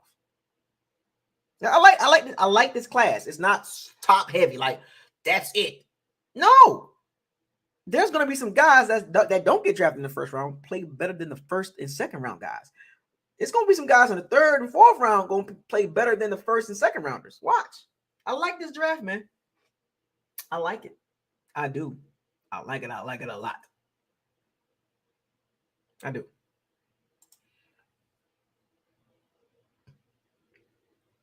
Somebody mentioned somebody from Pittsburgh. What's the dude name again? Somebody mentioned somebody from Pittsburgh. Clancy? I didn't see enough of him. I like Mike Morris, though. Keon, I want to look at Keon White. I want to see what's up with Keon White. I don't know what's the big deal about him, but I want to see. I like Andre Carter, though. Tyree Wilson, Andre Carter. Like, just saying. Don't sleep on Derek Hall from Auburn, too. He's all right.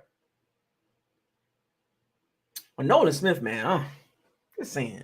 Get the pass rusher, man. I'm telling you, somebody go play good. I'm telling you.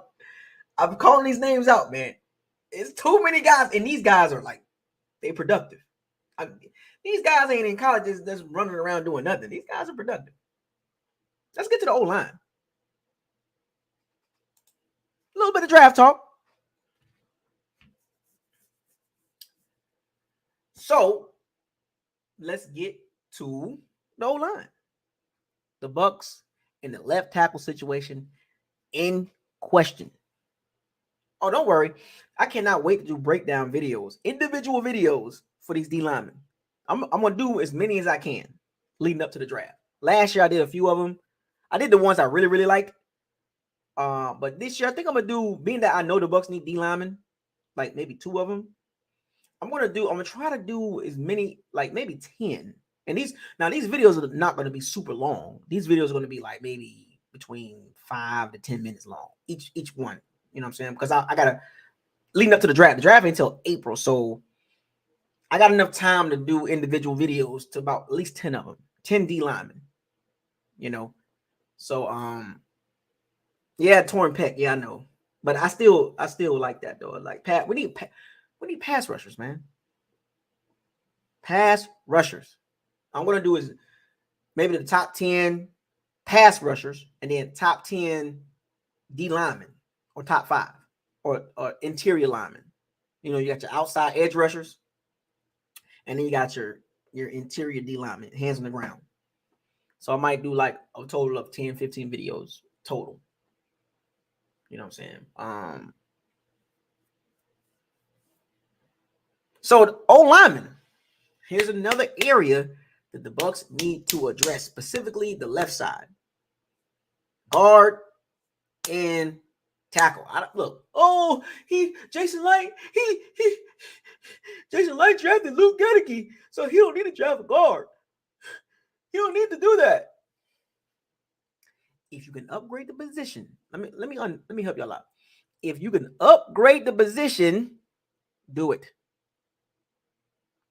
Do it. If there's somebody better than Luke Gedeke, do it. Create competition. And if Luke Gedeke beats him out, cool. You can move him to the right guard. Move the other guy to the right. You know what I'm saying? Create competition on that line. On the O line, we need more competition.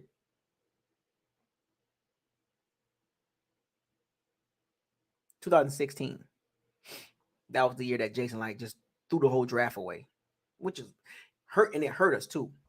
See, now I'm having a PTSD. Jason Light blew an entire draft.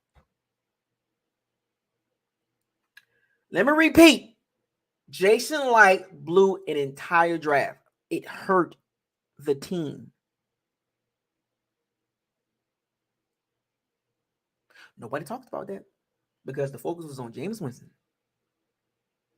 He blew an entire draft. That set the team back 3 years.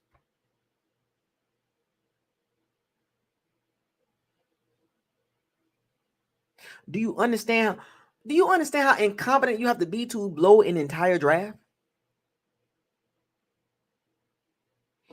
For all the good he's done, bruh. Let me pull this up. This is why I look at Jason Light with a side eye.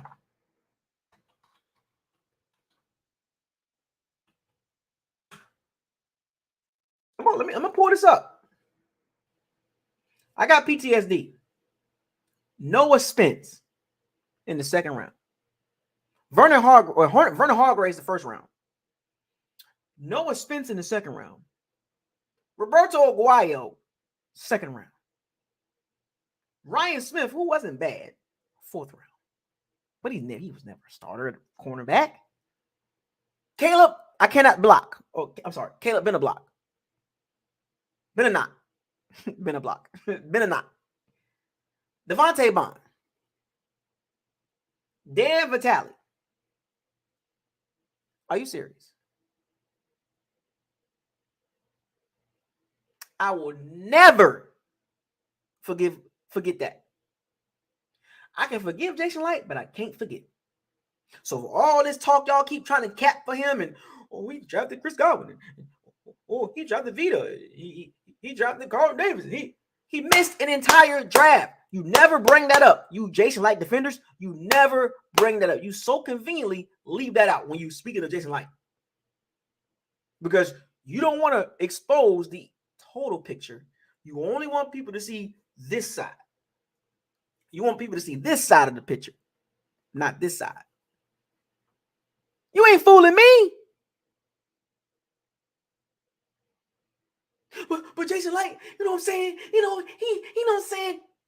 Do you understand when you miss on an entire draft, you set your franchise back a minimum of 3 years?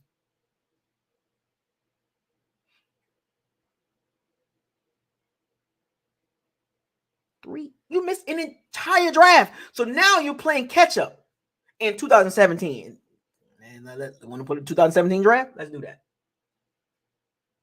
Let me show you how this works. See, I don't cap for Jason Licht. I don't do that. I give him his props. I'm sure ain't finna cap and beat around the bushes and act like I'm gonna ignore this and ignore that. Oh no. Let's talk about everything. No. Nope. You missed the draft. So look at what happens. When you miss on the draft, look what happens next year. What's up, King Cook? O.J. Howard. Justin Evans wasn't bad. Total. Right? I think he was gonna be good. Chris Godwin. Bingo. Kendall Beckwith. He hurt. He hurt himself and it messed his career up. So I thought he was gonna be pretty decent, right? Jeremy McNichols. Running back.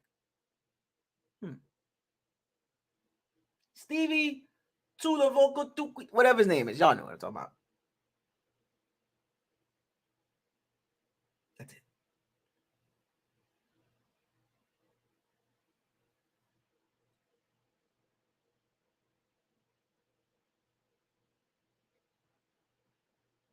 Now, mind you, you missed in 2016 the entire draft. –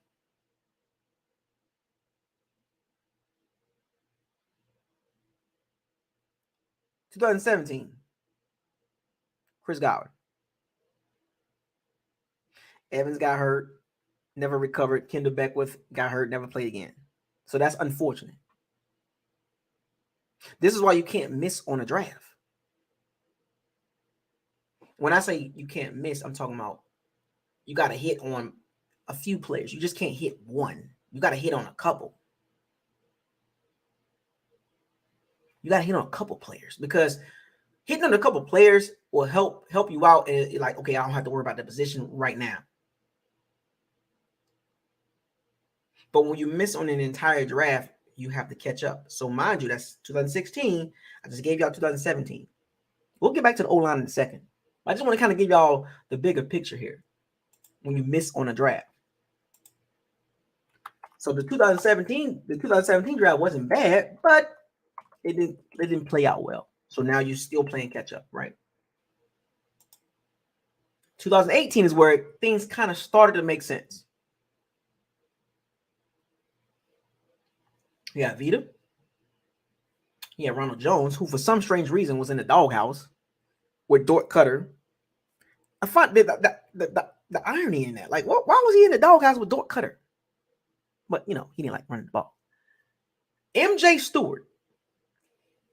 That boy was barbecue chicken. Carlton Davis. Not bad. Alex Kappa. Took him a second to develop.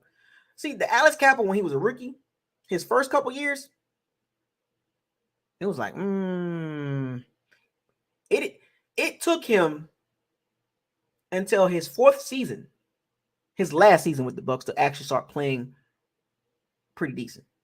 Or, decent enough. It took him 4 years to figure it out. And then when it was time to re-sign him, couldn't do it. Think about it. So the Bucs had to wait 3 years for Alex Kappa to develop. And then by the time he developed into a starter, like a legit starter, they couldn't re-sign him. So you only really got one good year out of Alex Kappa. Jordan Whitehead. You let him go. Now he's with the Jets. Because you didn't want to pay him. And the same thing will happen to Mike Edwards. You can't pay Mike Edwards. You're going to have to let him go. So now you got to draft the safety probably again. So mind you, this is I'm tying this in with 2016. So 2017, 2018. I'm sorry, 2016, 2017, 2018. That's 3 years. 2018. That's year number 4. 4 years later, 3 years later, basically.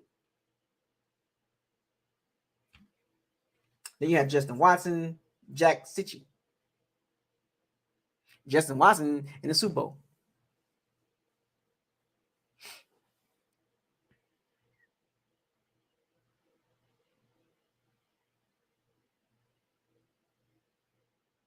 So this is the first draft where it kind of started to clear up a little bit.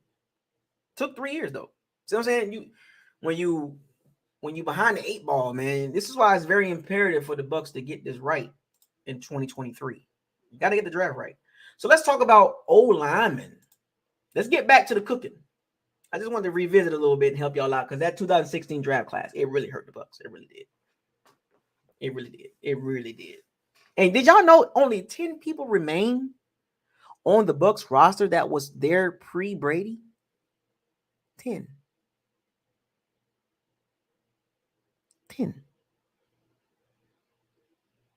Roster turnover. So basically 2000, anything before 2020, it was only 10 guys left. Let's get to the O-linemen. So there's a few O-linemen at 19 that I think will be available. Right? I like the O-line depth too. Look, the trenches this year has a lot of depth. Do you understand what I'm saying? Which means when you have a lot of depth, that means you should be able to get one. Especially where the Bucs are picking every round. You're picking in the middle of the rounds. So you're not at the top and you're not at the bottom. You're right in the position where you can get some good guys at 19, 38, 57. And well, this is, not counting trades and nothing like that. You got compensatory picks.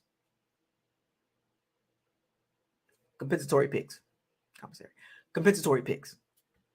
don't know how many the Bucs are going to get, but I don't think they're going to get some, but you get what I'm saying.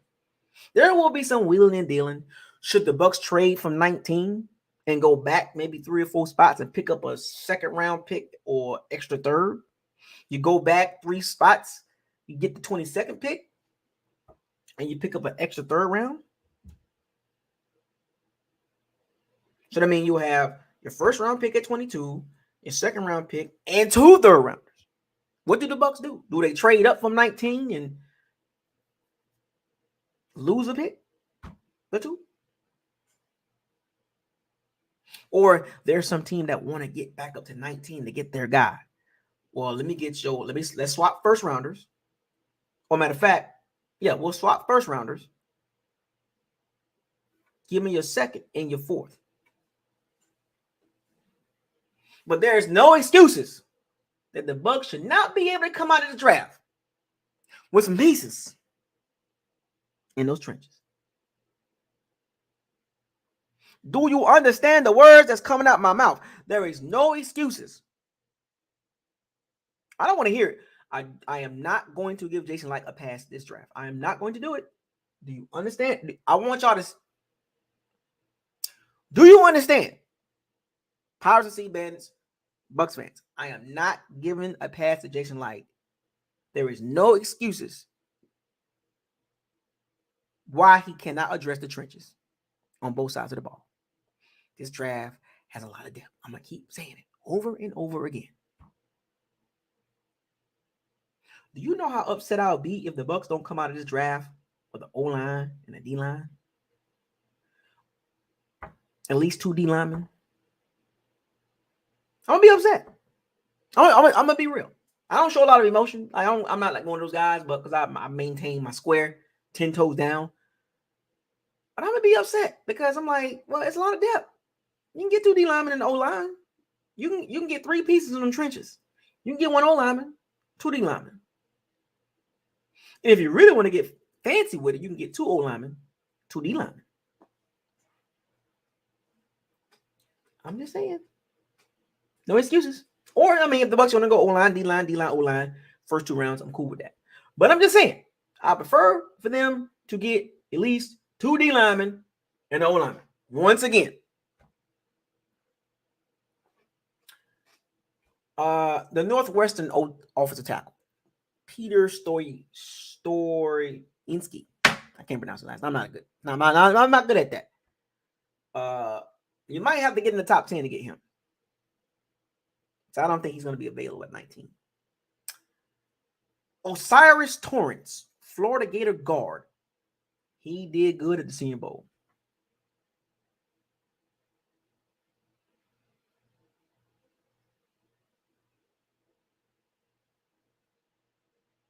Osiris Torrance, Florida Gator guard. Now, no offense to Shaq Mason. No offense to Luke Gettigan. But Osiris is better than both of them right now. For one, he's big.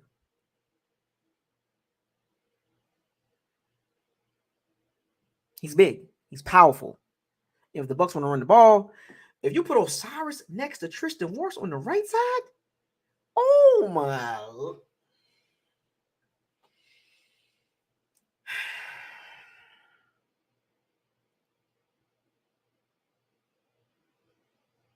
I wish I had one of those cameras that could pan in, like zoom in my face. Do you want it? You put Osiris Torrance next to Tristan Wirfs? What?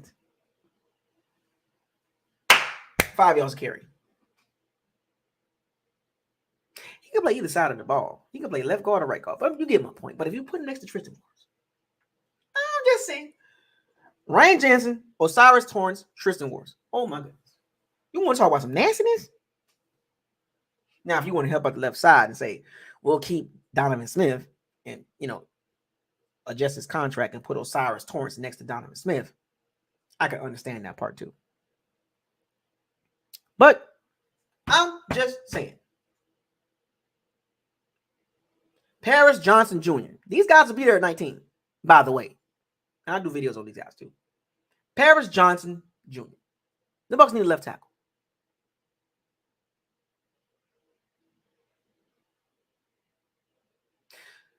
Donovan Smith should not be re-signed. If you have an opportunity to get younger, cheaper, and with a higher ceiling, you draft a left tackle. So I would not be upset if the Bucs drafted a tackle at 19. Trust me, it's the trenches. The point I'm making is the trenches. That's what I'm talking about, the trenches. And that's what most of my stuff is going to be about this offseason with the Bucs. If you can't win the trenches, I don't care about skill position. Yes, I talked about the OC in the skill position and all that. None of that matters if you cannot win the trenches on the offensive side of the ball. And if you can't rush your quarterback, you're not winning games.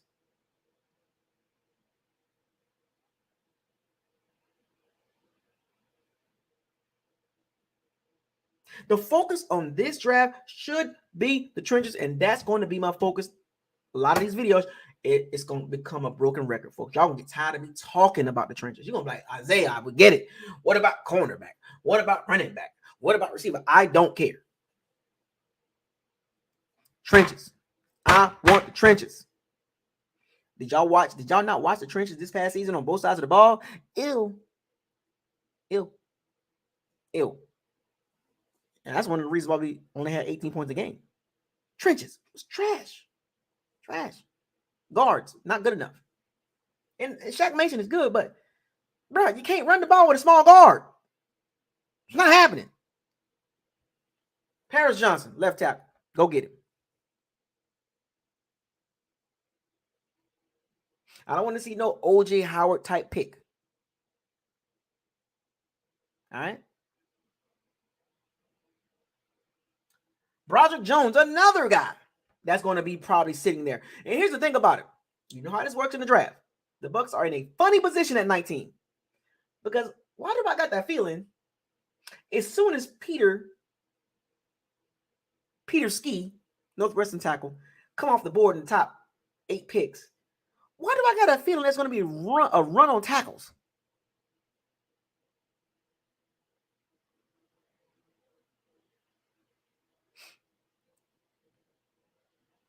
Why do I got a feeling there's going to be a run on tackles? You know how this works. As soon as one come off the board, it's like, oh, I'm got to get me a tackle. And I got to get me one. And I got to get me one. And then here the Bucs at 19.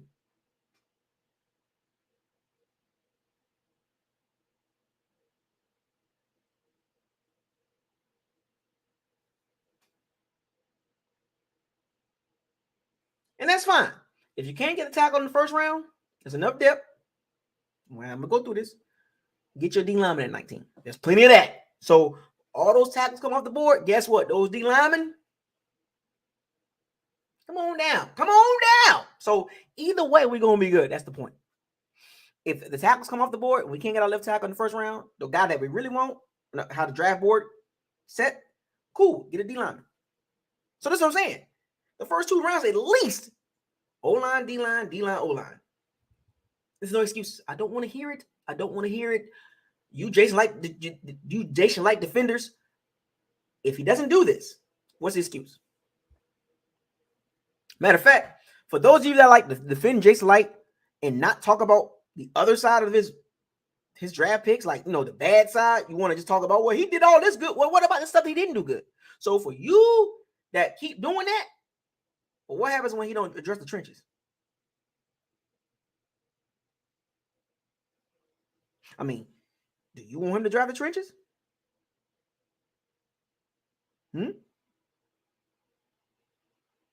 Or you want him to get an O.J. Howard type pick, and you're going to cap for that too?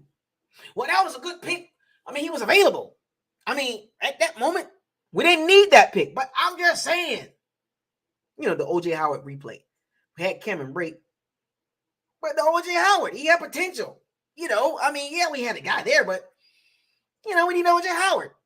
Yeah, but we needed a running back. Everybody misses. Yeah, but he was right there. I know, but what about that team? They missed. No. He had a chance to get Dalvin Cook. So I don't want to hear that at 19. I don't want to hear that, well, he was there and it was potential. Well, I don't give a about potential. I want need. We need a left tackle. We need a pass rusher. I don't want to hear this ridiculous. Well, he was there. He was a top 10 pick and he fell to 19. Yeah, he's a cornerback, but he was a top 10 pick. I don't want to hear that. I mean, yeah, we didn't need him, but he was there. Yeah, but he struggled in the trenches. Forget the trenches. We didn't need it. Are you kidding? Are you freaking kidding me? Boy, I cannot. What? I want you, Jason Light defenders, to be there draft day, because I'm telling you, at 19, I'm gonna be looking at every single one of you Jason Light defenders that only talk about, well, he did all this good. Okay, great. So what about 2016? I mean, it happens. What? That's why it's so difficult to talk to some people, man, because it's like, so the only thing you want to talk about is, well, he did this good. Okay.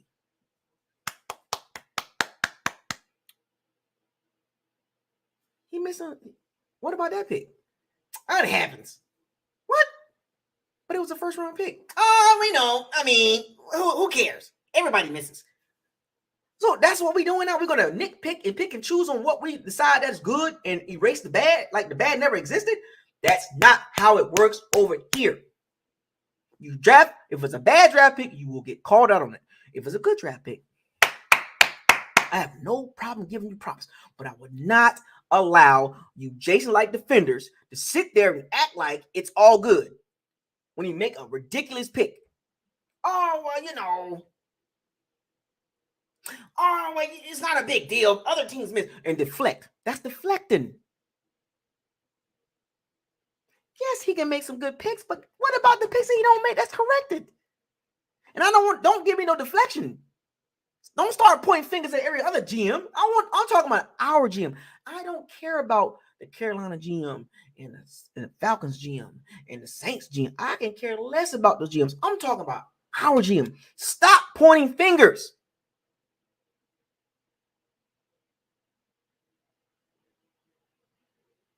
Stop pointing fingers at everybody else when your GM does not make the correct pick. Or when your GM makes a good pick and you act like everything else don't matter. Stop it. Yeah, we needed a left tackle, but I mean,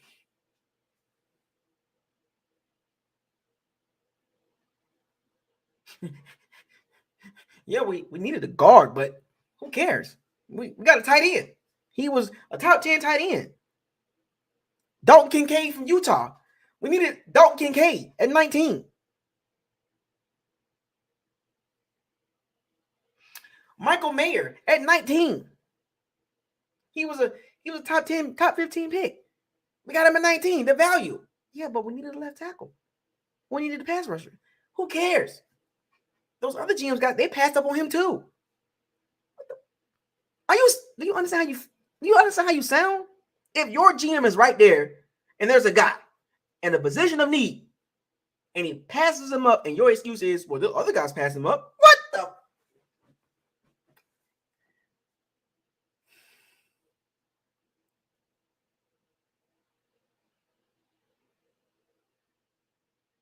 Excuses. Well, y'all gonna hate me this draft season. Y'all gonna hate me this all. Y'all ain't gonna like me because I'm all about the trenches. Most of my videos is going to be about the trenches. You're gonna hurt. And when draft day comes, you're gonna be like, Isaiah, man, you was right. I know. Trenches. Roger Jones at 19 could be available. Antoine Harrison.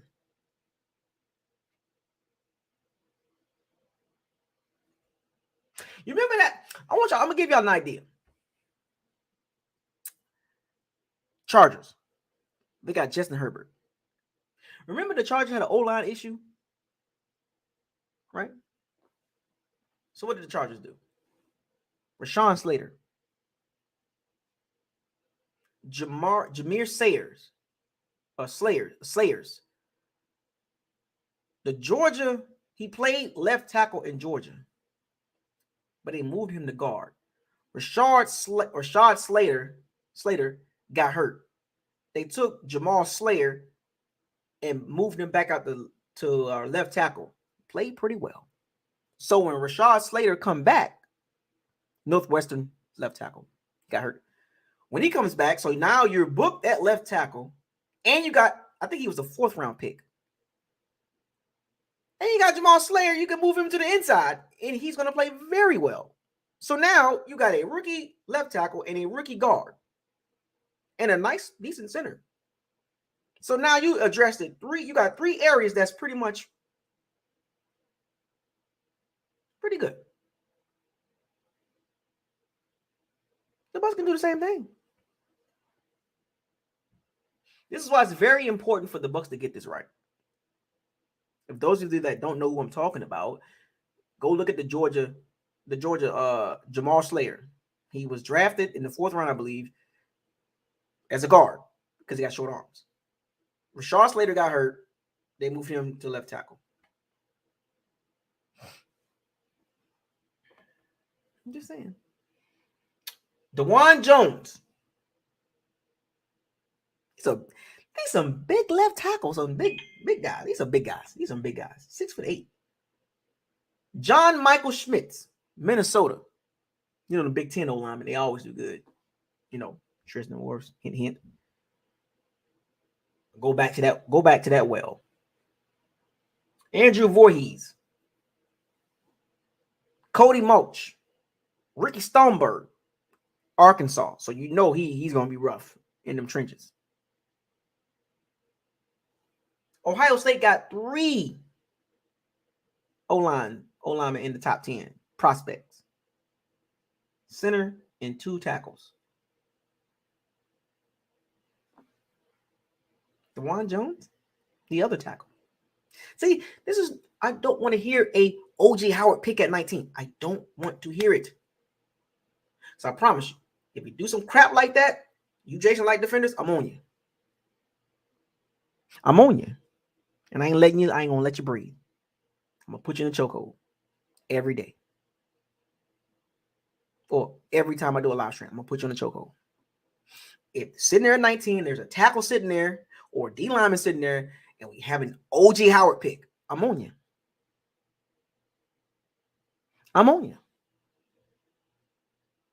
I'm not going to let you live it down. And you're going to, it doesn't matter the excuses you give me because I don't care about them. I'm letting you know right now. At 19, if we don't get an O lineman or D lineman, we draft a position that's like, come on, man, it's not the major need. I'm on you. Do you understand that? Are we clear? You Jason Light defenders. Are we clear on that? And you know we need trenches. But you're going to defend that crap. I don't want to see no OJ Howard pick. I'm not going to let you live it down.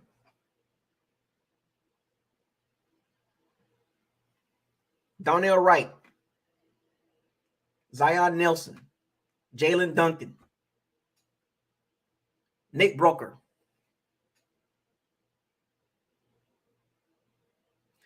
It's a lot of depth. There is no excuse that you can't get one. Ryan Haynes, Mayana Morris, Mason Brooks. And these guys are like Carter Warren. I mean, look at the depth. Zion Nelson. I mean, the center from TCU, Stephen Avio. Well, what are we doing here?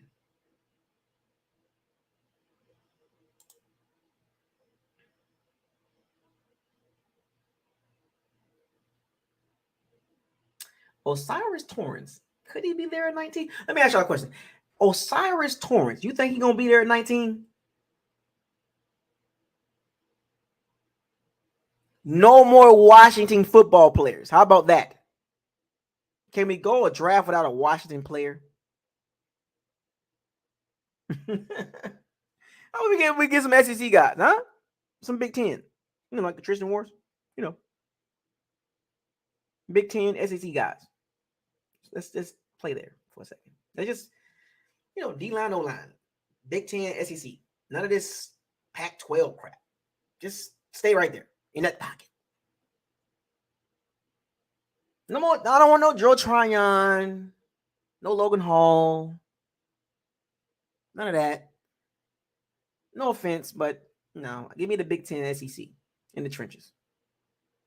Stop it with the crap. Developmental players, and he's got to put on some weight. We got to wait for him. And by the time he gets good, it's going to be his 4th year. No.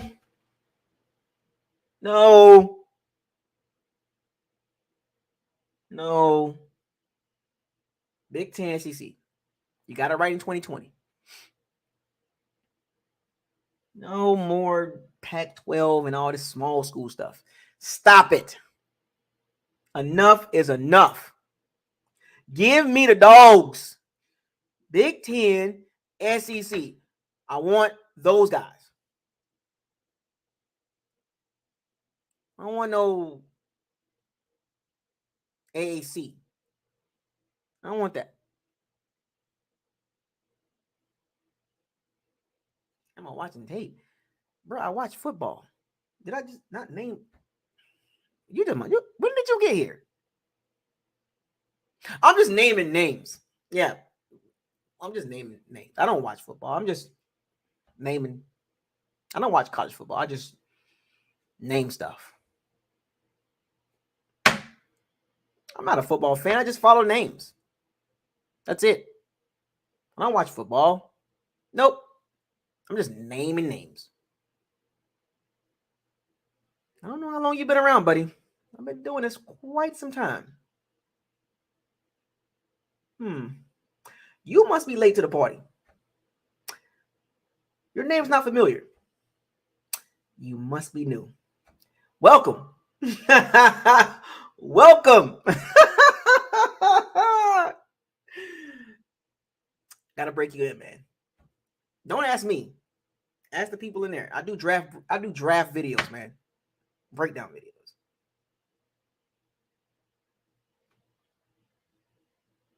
I've been doing this for quite some time. Bobby the Space Ghost. What's up, man? Bucks.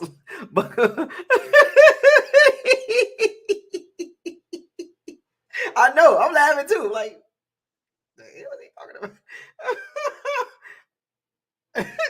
You know when somebody sit next to you, be like, who is this guy?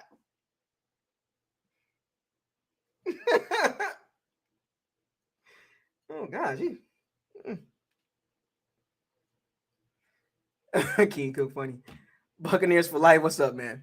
Eli, what's up, buddy?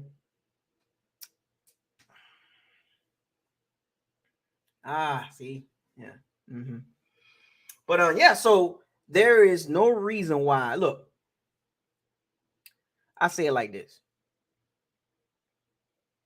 when it comes to the draft, if your scouting department is good, yeah, exactly. Who man's is this? Ugh. It's okay. Wet behind the ears. He just coming in and just blasting. He just saying anything. It happens. Just come in and be like, they don't read the room. They just walk in and just start saying stuff and be like, what movie is that? Shh. We don't say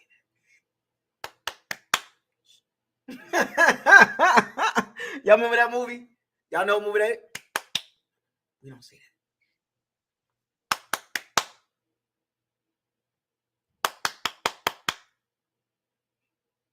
Read the room, man. Read the room. Read the locker room. We all family here. You gotta read. You gotta walk in and sit down and just kind of look around. And just coming in, hey. We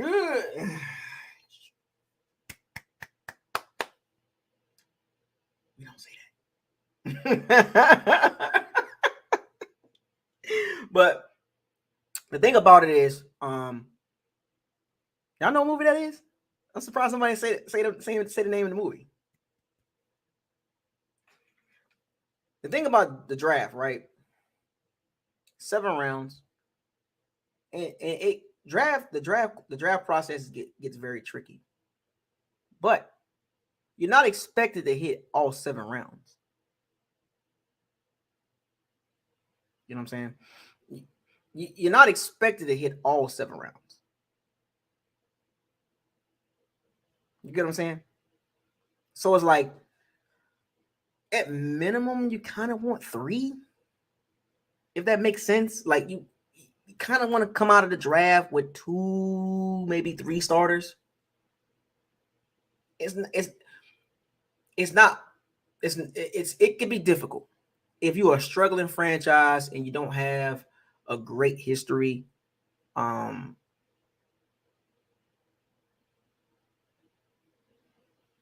kind of want to get 2 or 3 guys.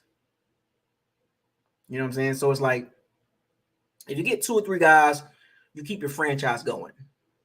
But you don't want to come out of the draft with just a 0 or 1.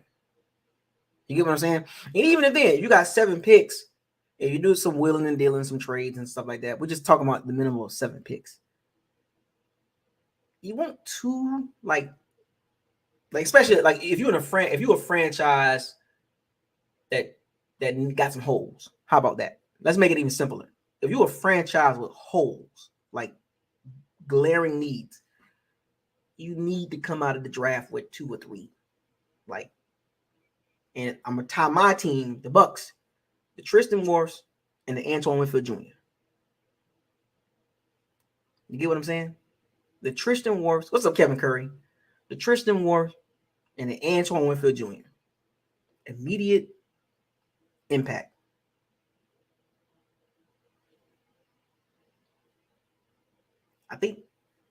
I think we're not done. The Bucs need something like that. They need to have 2 guys like high impact, and then 2 more guys that could become like okay, because the Bucs got some holes. Specifically, right back to the trenches. Look, we don't know what's gonna happen. Whoever the Bucs pick, we don't know. But as fans, we got to want to see them address the glaring needs. We literally just sat there and watched our team go 8-10. So I'm gonna ask this question again. What up, Carlos? What did you miss, Kevin Curry? You missed somebody walking in the locker room and just saying anything. Just walked in and just start blurting. Like, who man is this? Who sent you here? But nah, Kevin, you good. But we literally just watched our team go 8-10.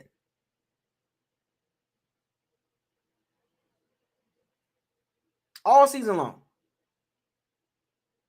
What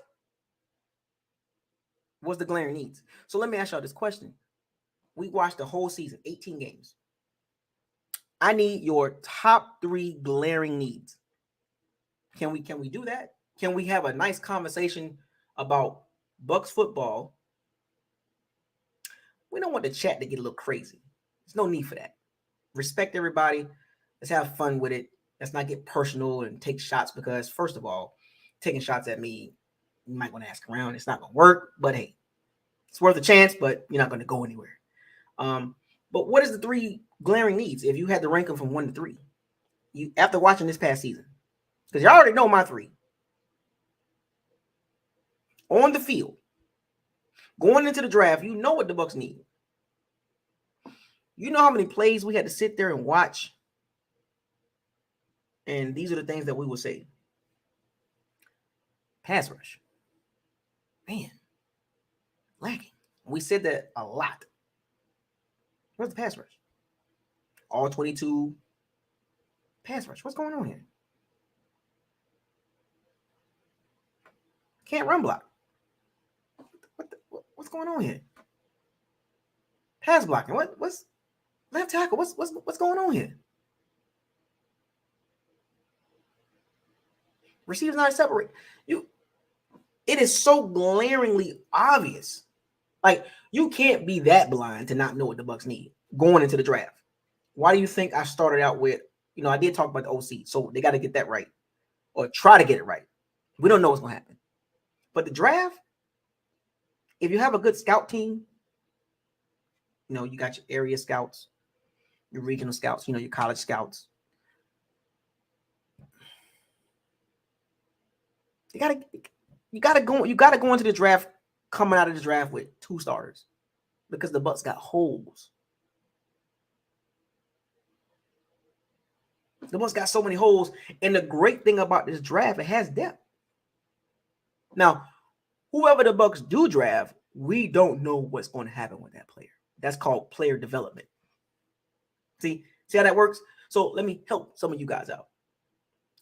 You draft a guy. Player development. That's your position coaches. Your quality control assistants, your position coaches, your assistant position coaches to develop the guy, because if you can make it to the draft, you're talented. If you make it to the draft, you're the cream of the crop. You are the 0.00001% of men, of football players. You know how to start. All the way back to Pop Warner, tons of kids playing. Then it goes to middle school, right?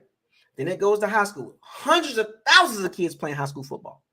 Then it goes to college. Ton of young men playing college football.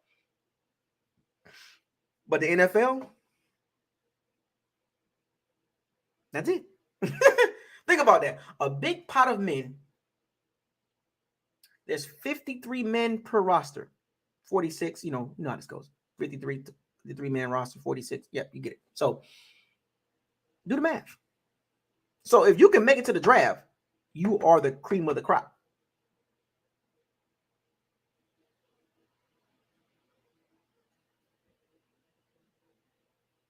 So when the Bucs do draft a player, we don't know how that player is going to turn out. But you also got to factor in player personnel development. Scheme, whether it's the offensive side of the ball, defensive side of the ball. What is your plans for this player? So if the Bucs draft a tackle in the first round, specifically left tackle, well, they got to get an OC. So this is why I was like, that OC situation, the Bucs are behind. I know the Bucs are trying to wait this out. They're trying to take their time. They want to get it right. But I said this before earlier.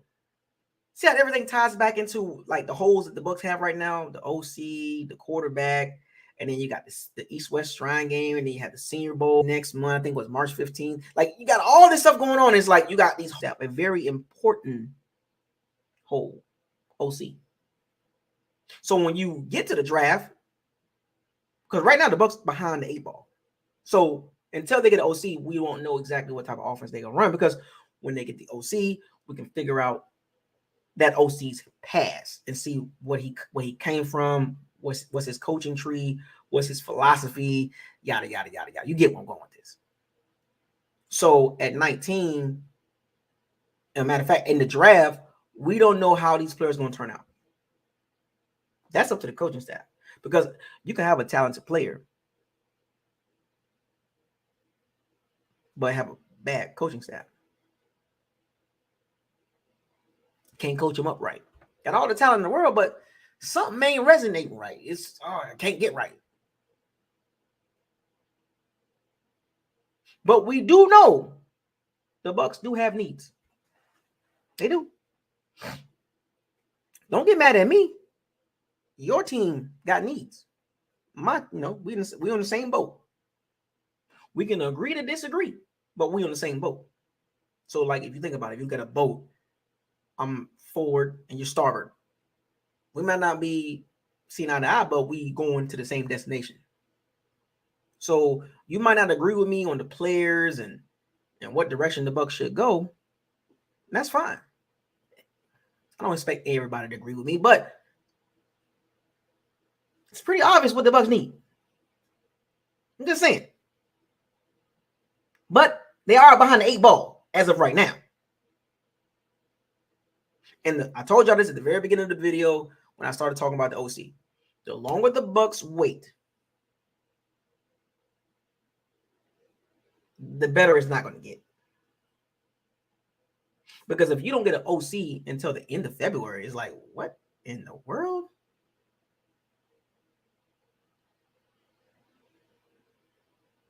So, like, everything kind of like ties into one big picture here, because Todd Bowles, seat kind of warm, right? No quarterback situation in flux. OC. You see what I'm saying? 23 free agents. About $34 million over the cap. These are all facts. Stop me if I'm lying. It was 55, but Brady retiring, 24 goes to 24 million of that 35 goes to next season. So the Bucs, if they do post June, it'll be $11 million hit. So you take the 24 from 55, they put you at about 31, 32. So I gave y'all 5 areas where the Bucs just got question marks. And the draft is just conversation. But I do know this. Whatever the Bucs do in the draft, they need impact players. They're not going to be major players in free agency because they got to take care of the in-house. But left tackle, which is a part of the trenches, left guard,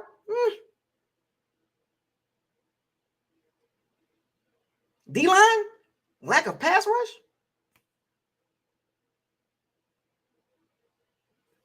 You got to address them, because you can't do it through. You're not going to just jump out in free agency and just grab somebody on the O-line, D-line, because you don't have that type of money. What you think? The Bucs going to be major players in free agency? They got to go through the draft. What up, Ballard Sports Media? What's up, man?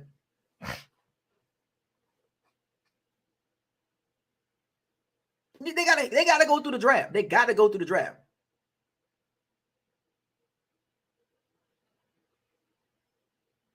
Now, this is all speculation, right? This is all conversation. There's nothing set in stone, but it's a good conversation to have because it sets the tone for conversations as the offseason goes forward in the Bucs community. there will be delusional Bucs fans that think that we can get the world because of whatever. I don't know. But then you're going to have those Bucs fans that's kind of like, I don't know. They kind of in the middle. And then you got the Bucs fans who are just straight up delusional. Like they don't want to hear it. They just think that everything's going to fall our way. Even though it's right there in their face, like, bruh, it's not going to work out like that. I told y'all this last season. I told y'all in 2020 how this is going to work out. And literally 3 years later, it worked out exactly what I said. If you go back and look at the tape, I literally told y'all in 2020, it is a 2 or 3 year run. What happened? 2 years. That was it. Third year, tried to squeeze more lemon out the juice when there wasn't no juice there. Granted, there was a lot of factors that caused the season to go the way it did. Starting at the top. But now we're past that. We passed that. You a handshaker. Rumble pack. Let's move past that. Let's look toward what's next for the Bucs. And what's next? Get an OC. Get a freaking OC. And then have to figure the quarterback situation out, whether it's Derek Carr, Baker Mayfield, Jimmy G, whoever the quarterback might be.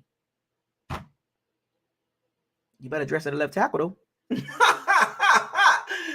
That's the trenches. I don't know about the O-line. What you talking about? Left tackle, buddy. A blind man can see that. Matter of fact, read the Bucs room around the Bucs community. Don't nobody want that man back. And that's just from a fan base standpoint. This is, look, we're not a part of the front office. But I do know one thing. Donovan Smith leads the NFL in penalties since 2015. But hey, I don't know what I'm talking about. Trenches. We don't need trenches. Trenches is fine. Left tackle is fine. I don't know what I'm talking about. I'm just running my mouth. I just call names out. I don't watch no film. I don't do anything. We're fine with number 76 at left tackle. We don't need to address the trenches. Since I don't know what I don't know about trenches, well, let's just roll with Donovan Smith next season and give him $17, $18 million. Matter of fact, how about we just extend him, lighten the cap hit up in 2023, and deal with it in 2024 and 2025. Give him a 3-year extension, add some 4 years to that, and bring him back. And bring Luke Gedeke back, and Jensen be healthy, and Shaq Mason, and Tristan Wirfs. And we'll just roll like that, and we'll figure out the rest. And we'll just, we'll just do that. And then in 2023, this coming season, and number 76 start doing the same stuff he did in 2022. And now what? You paying a lot of money to a mediocre left tackle when you could have drafted a left tackle in the first or second round. But hey, we get a quarterback that'll solve all of the problems. Doesn't matter who's going to be the left tackle. Doesn't matter who's going to be left guard. We get a quarterback that's going to solve the problem. Right? They get Derek Carr, we good. It don't matter the OC. We got Derek Carr. It don't matter the OC. We got Baker Mayfield. It don't even matter. We got Jimmy G. It don't even matter. We just traded for Lamar Jackson. It don't even matter. We got Aaron Rodgers.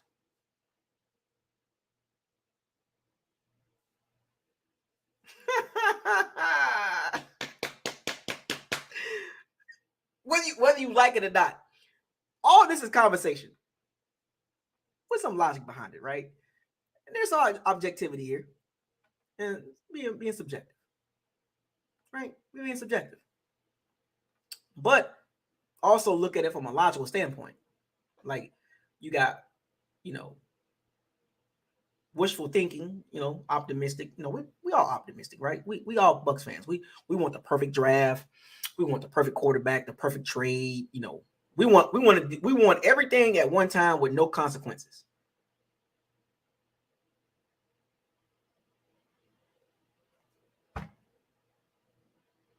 That's illogical.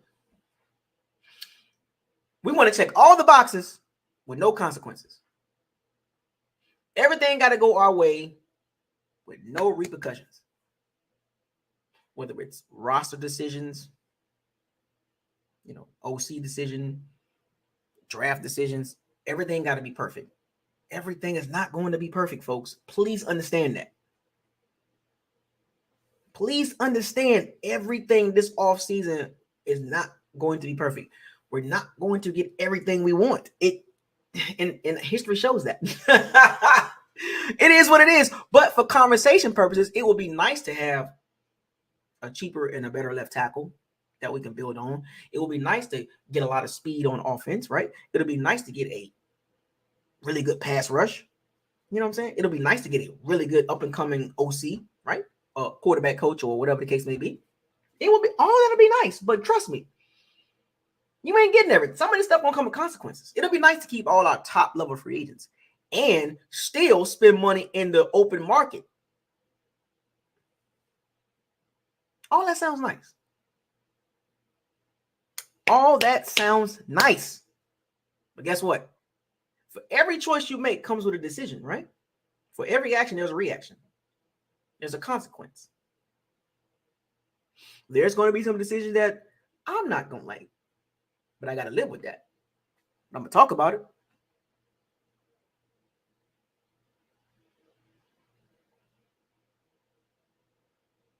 Trust me. I'm already preparing myself. Yeah, I'm going to be a little upset, but I'm already preparing myself mentally because, I don't give a lot of outbursts, but I don't argue a lot. For those of you that know me, I don't argue with people like that. I debate people, but I don't. Arguing is for the chatty patties. I'm not a chatty patty. I'm not a Twitter guy. That's why I come in the locker room and I talk. See, I don't sit behind a keyboard and type. You want to talk to me? Just talk to me right here. And you'll feel the energy. That's how I roll. So that's what it is. Got to understand the dynamic of what a team at right now. We're not a team at the top. We're not a team at the bottom. The reality is we're in the middle of the pack. What have you done for me lately? 8-10. You can spin it how you want to spin it. The Bucs is just a quarterback away from being a top level team. You living in 2020? And that wasn't even the case. Think about that. This can work if the Bucs add several pieces, like they did in 2020. Brady, Gronkowski, Fournette, Suckup, Gronk, Tristan Wirfs, Winfield Jr. Oh, several pieces added to 2020.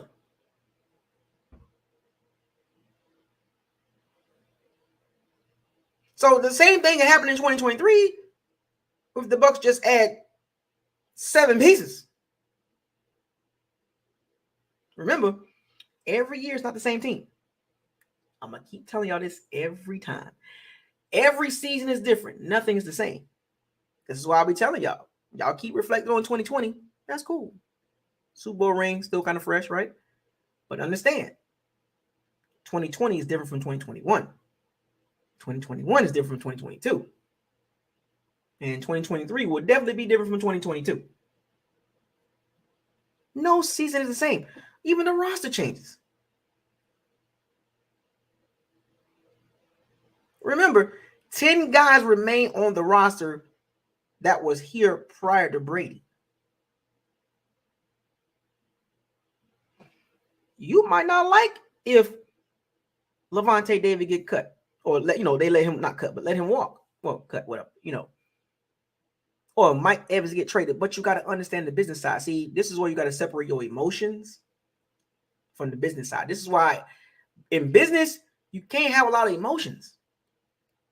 You got to make tough decisions.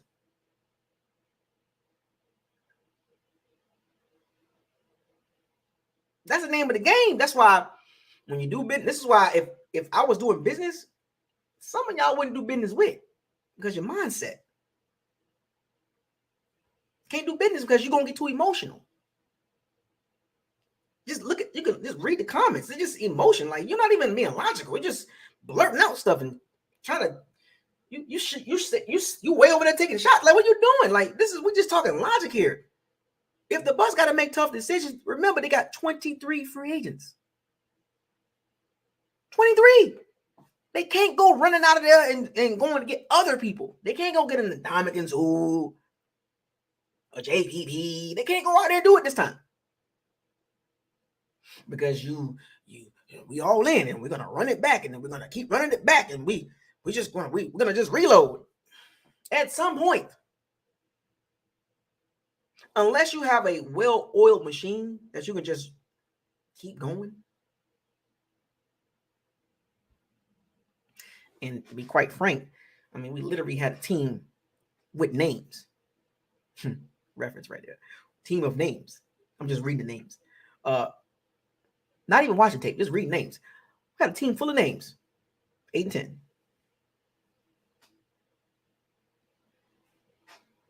I didn't even watch the Bucs tape this season. I just watched the names. 8-10. Forget the all 22 and live reaction videos, watching the game. No, I'm just looking at the names. 8-10. So is that a well-oiled machine that you could just rotate people in and just keep going and go back to 13-4 or 11-5? Well, 12-5, 11-5 at the time, Are the Bucs a well-oiled machine that they can just plug and play and just say, oh, we're just going to reload and we're just going to change a piece here and change a piece there and we're just going to keep going? Remember, I told y'all this. The Bucs are in a weird situation because, once again, you're not at the top. With my team, your team, we're not at the top because that's where you want to be at, and we're not at the bottom, which is good. We're in the middle. So, in other words,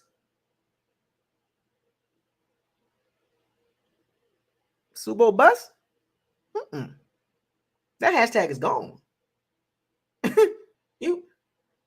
Did you think I was going to keep that hashtag with the current setup? You think I'm going to keep screaming Super Bowl or bust with no OC, big question mark at quarterback, and a head coach with a lukewarm situation, hot seat or lukewarm seat warming up? You think I'm going to say Super Bowl or bust when people screaming Baker Mayfield and Derek? Remember, folks, I try to be logical as possible. Reasonable, logical, and objective. There is no freaking way, currently with the Bucs set up, if you can think about a Super Bowl. Not even close. They're not even close. Bro, let me help y'all out. We lost to the Panthers, the Browns, the Steelers. We got smoked by the 49ers. Got smoked by the Cowboys in the playoffs. Got smoked by the Bengals in the second half. Got smoked by the Chiefs. You think we're going to just reload and go to the Super Bowl? What? What are you watching?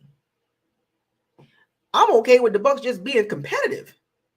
I don't want the Bucs to be Jacksonville Jaguars bad before they became good with Doug Peterson, but you get what I'm saying. I don't want the Bucs to be the Houston Texans.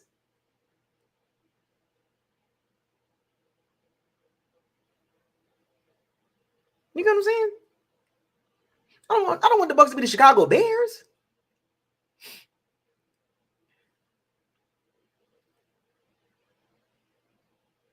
Or the Colts. Colts bad. I don't want them to be that. You feel me? Or the Broncos bad. You feel me?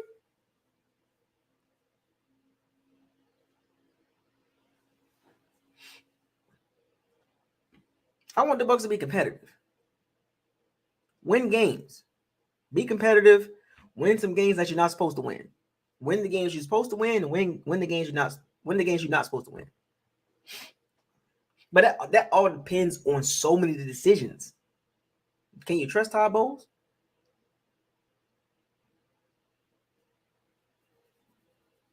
That's the question, to be honest with you. Can you trust Todd Bowles? So remember now, there's a difference here. You got Jason Light and Bruce Arians. That's the combination, right? But the Jason Light and the Todd Bowles combination, that's different. A different dynamic. A different philosophy. People ain't talking about that. Black Crow Volume 2. What's up, man? And you know, sometimes when you get caught in positions like when you look at our franchise at its current state, right? Todd Bowles got a 5-year contract. He has his work cut out for him.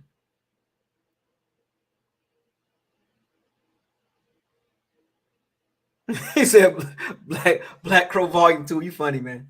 Black Crow Volume. What's up, man? But you get what I'm saying? Because I'm pretty sure he hit a chatter. I like that name, Black Crow Volume 2. I don't know where you get that. What's up? What's up with the name? What's Volume 1? Where's Volume? Who's Volume 1? Where's Volume 1 at? Because you said Volume 2, so there must be a Black Crow Volume 1. Where's he at or her at? Where's she at? But Todd Bowles got to hear he's got to feel the heat a little bit, right? He's got to say the right things. He got to conduct himself as a coach with confidence. That means going into free agency, you got to do something. What, are you going to sign a bunch of guys with veterans minimum again? Where's Volume 1?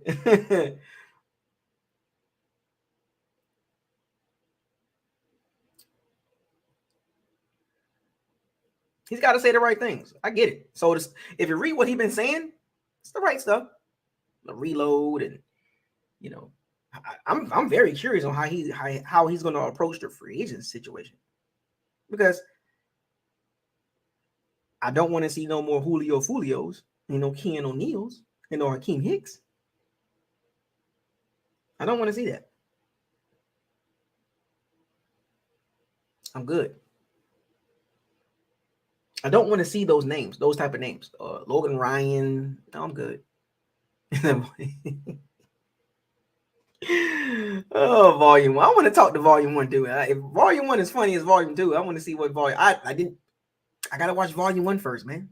You know what I'm saying? Like, I gotta see Volume 1 first. I don't know what Volume 2 is. What is Volume 2 about anyway? What's the synopsis? What is it? Is there a link for that movie or something? I don't know. But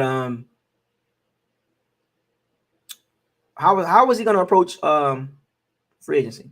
Because I don't want to see no veterans minimum veteran, signing for the minimum. Because first of all, what are they going to sign here for anyway? You ain't going to the Super Bowl. I can tell you that right now with confidence. They go Buccaneers. I can hate it again. He's saying the Bucs ain't going to the Super Bowl. No. I'll give you the reality.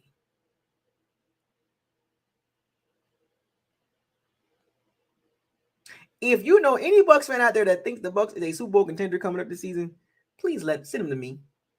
I want to talk to them. I want to get their thought process on why they think the Bucs are Super Bowl contender after 8-10 season. I'm just curious. I just want to see how do you build a Super Bowl contender with the holes we got, salary cap wise, draft position, no OC, questions at quarterback, head coaching question. How do we go to a Super Bowl contender? Please send those fans to me, because I would love to hear their thought process in the breakdown. And I would literally listen to them. I won't even argue. I'm not even going to argue. I just want to listen to them. How do they think that? I'm very curious. I'm inquisitive. I'm very curious. Because Todd Bowles got a lot of work. He having a hard time finding the OC. Well, that's more on the Jason Light situation, but because guess what? This is the worst case scenario. The Bucs finish 8-9 again, 9-8. Where are you going? Where are you going? 7-10, 10-7, 7-10. You know, where are you going? The only way the Bucs can make some noise is 11-6, 12-5. That's how you make some noise. There's like, oh, I can take you serious. But 7-10, 8-9, 9-8, you just milling, you're just messing around now. You just hamster wheel. You're gonna keep doing the same thing, thinking that, oh, we're just a player away, and you're trying to chase something with a string over your head and dangling in your face. You're 7-10, 8-9, 9-8, maybe 10-7. You just basically going in a hamster wheel, spinning a circle. You think you're a contender. You think you're on fire. You know, Ricky Bobby, right? You think you're on fire. You ain't going nowhere. You get what I'm saying? So there's a lot of conversations like, and you know, unfortunately, this looks like to me, this looks like a transition year. You get what I'm saying with that? It's like we gotta let this year play out. I know there's expectations, and my expectations is not like crazy out the roof, right? My expectations is be competitive. I understand that part. I'm not going to be delusional. I've seen the schedule, the opponents. I'm not going to be delusional and be like 13-4. What? With a first place schedule, 13-4, with up and coming teams on the schedule that's younger and better. Be reasonable.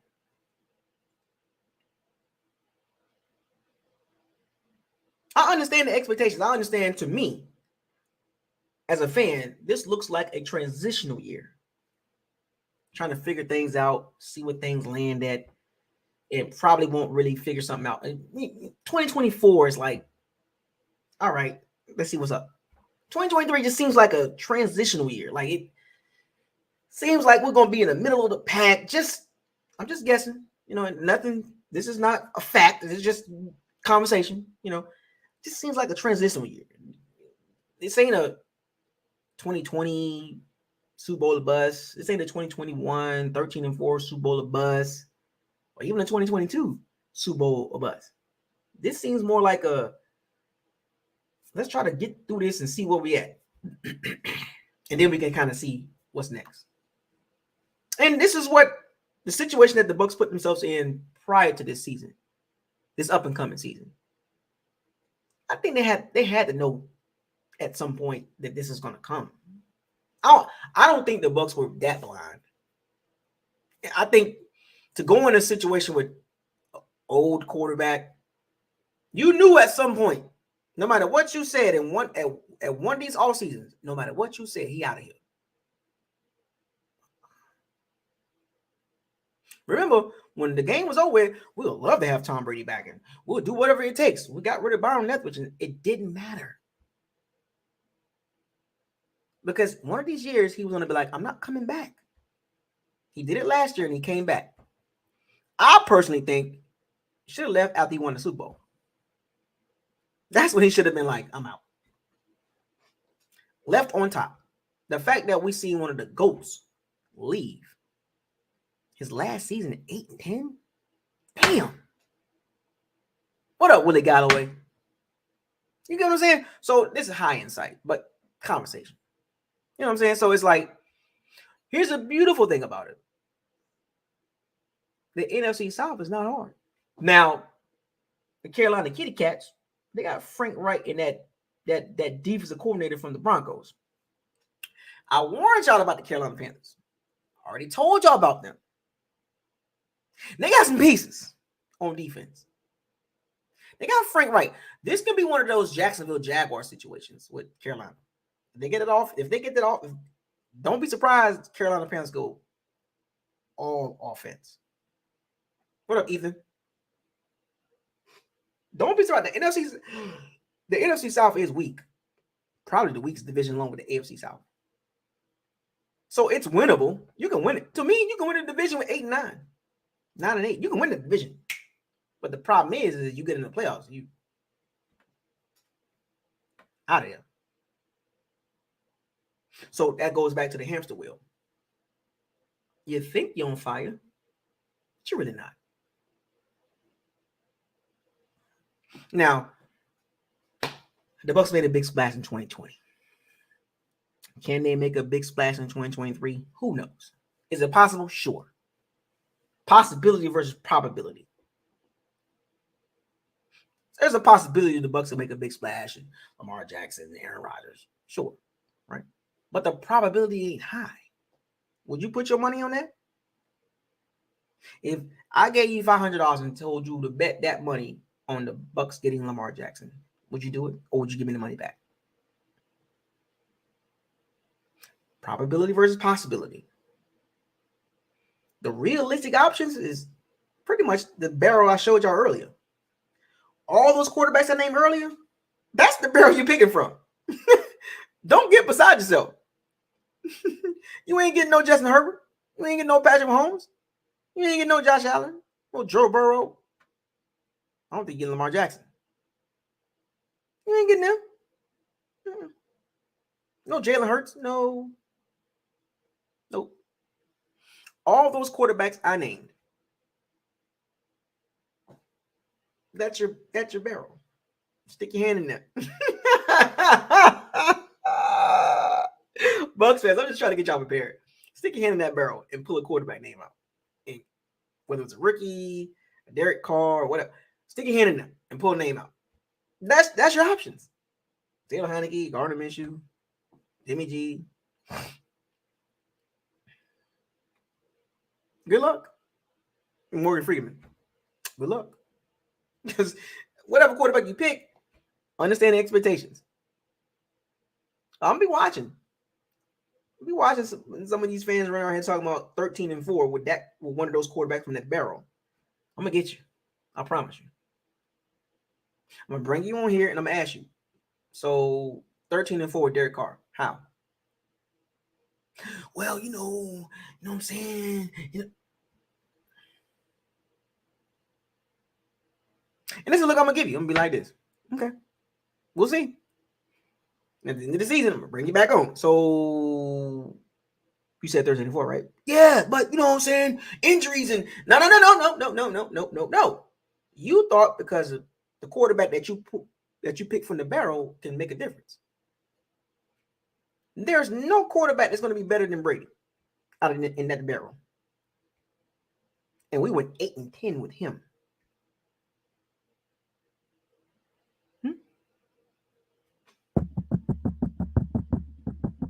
So all the quarterbacks I named earlier in that barrel, none of them are going to be better than Brady at this point.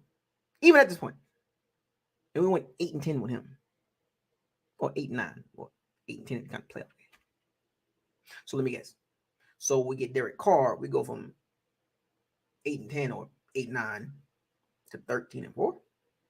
So Derek Carr is going to give you an additional 4 games. I'm sorry, what? I'm talking about transitional year. I'm trying to tell y'all. That's what it feels like. Now, I'm not a big person to feel because that's an emotional based response. I try to go off logic because I feel like, or I feel this is going to be, that's emotional based responses. And I don't usually, if you notice, I don't use that type of line. I don't use I feel like the Bucs. I don't use that. When I'm making points, I usually give you a logical point back with some facts and some subjective thinking, but most of it is logical based because I don't like the feel.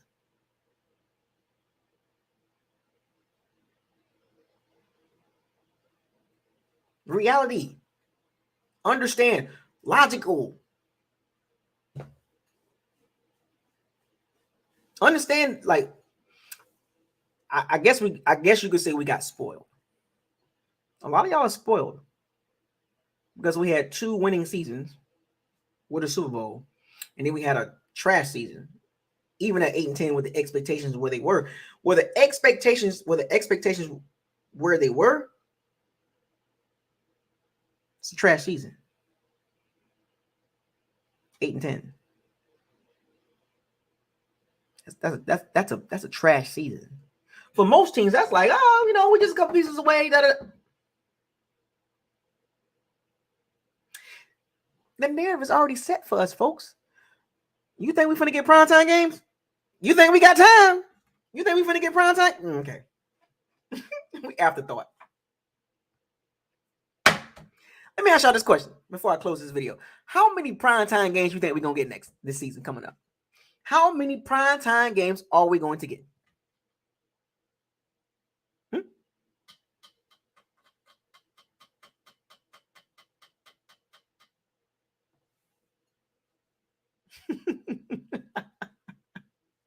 How many primetime games we going to get?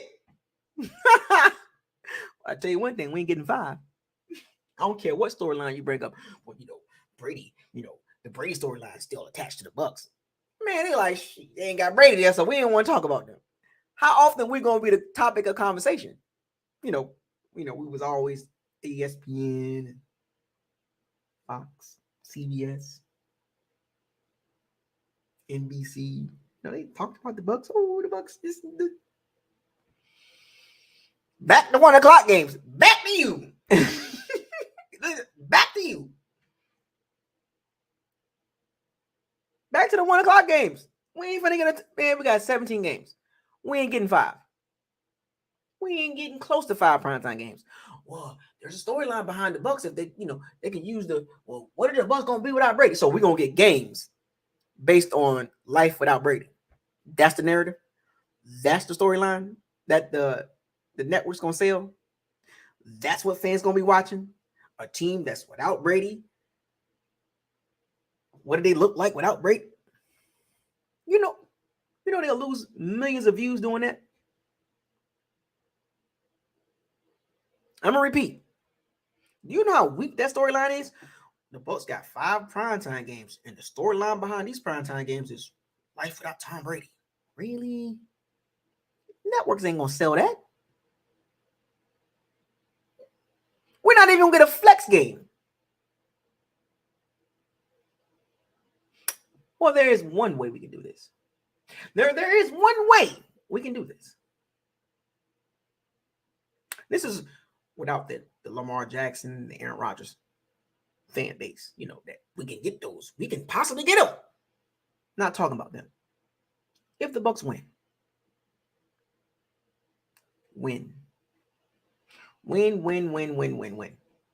That creates the storyline. Wait a minute. The Bucs are winning. How in the world did they go 8-10? Tom Brady, was he really washed? That creates the storyline. But the Bucs got to win without him. That's how it happens. Scenario based, Bucs went 8-10. Life without Tom Brady. Nobody talking about us. We under the radar.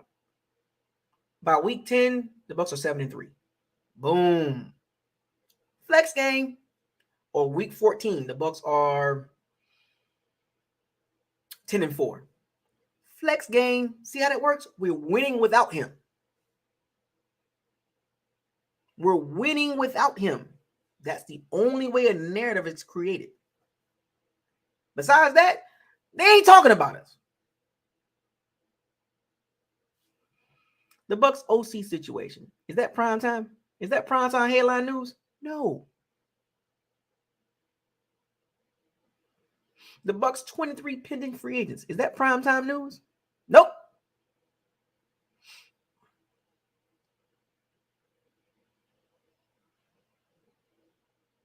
The Bucs picking at 19. Is that prime time news? Nope.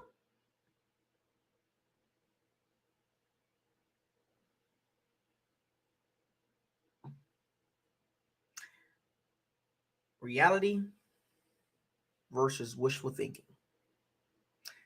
The moral of this story, or the moral of this video, as I talked about the OC, did a little bit of draft talk, even talked about the free agents.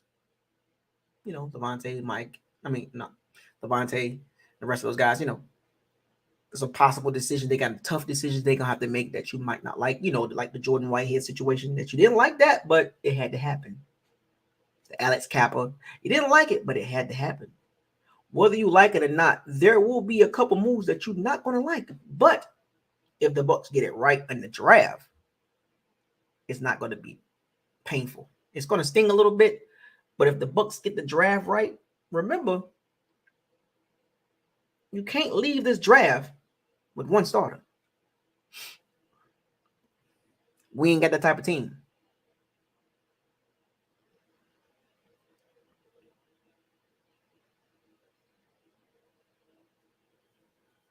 We don't have that type of team where we draft one guy and he's good to go. No.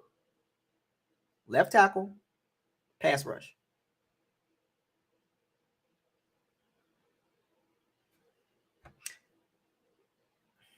And if you have if the left tackles are gone, the tackles that they want, well, if there's a guard there and he's better than Luke Gedeke, you take him. Osiris Torrance, you take him. Sorry. No offense to Luke Gedeke, but there's an opportunity to get a guy that's clearly better. Don't get mad at me. Get mad at the Bucs scouts. Get mad at the Bucs scouting team. Because the job of a GM is to put the team together. And the job of a coach is to coach it. Hey, coach, what do you need? I need pass rushers and a left tackle. Okay, got you. You want any speed there, receiver? Yeah, I need that too, coach. Jason. All right, got you. Hey, guys, I need you to go scout some left tackles, some pass rushers, and some speed at receiver and running back. But the primary objective is pass rushers and left tackle. You got that? Ready? Great.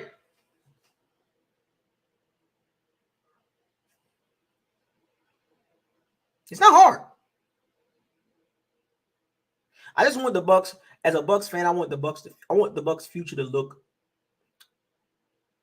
The Bucs have a foundation, right?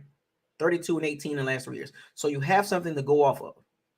Continue that process by making the right decisions via draft and free agency.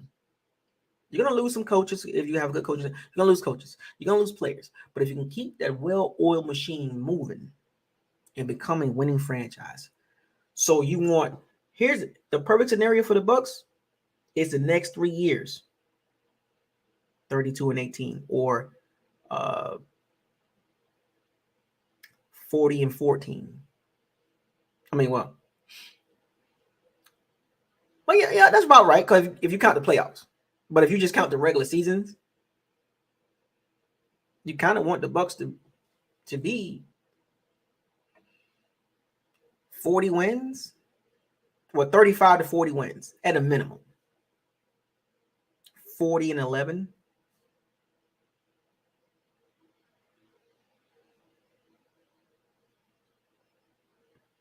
$35-16.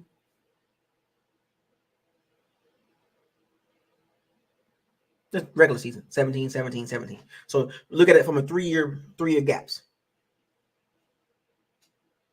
That's how you can tell if the Bucs are doing something right.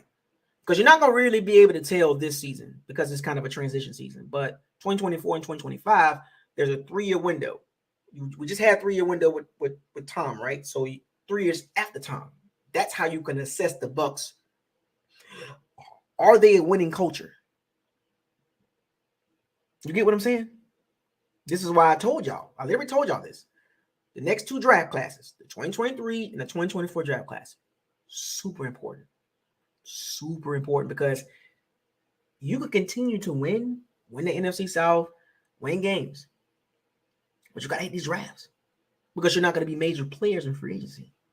That's not where you're going to win at. Now you got to win through the draft. Well, folks, I'm going to wrap this video up. 3 hours into it.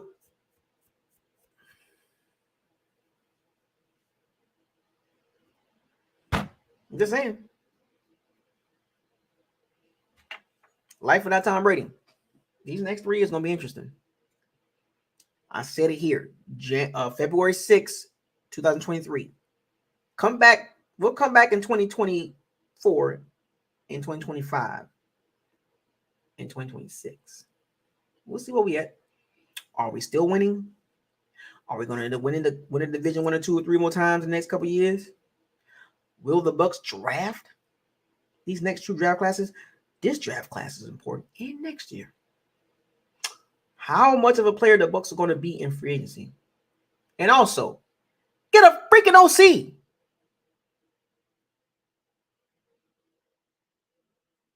I mean, hello. We all antsy. We all anticipating, hey, somebody got to take the job. Anyway, subscribe to the channel. Shouts out to all the Pirates of Sea Bandits. Thank you for joining. Folks, this is off season. Off season is going to be fun. It's always fun over here. It's always. Especially free agency, the OC situation, the draft. Basically from now until April, it's always going to be fun here. Now, that there's a pocket between May and like July-ish, kind of dead on the channel. It'll be dead a little bit. But between now and April, the draft, it's always going to be fun over here.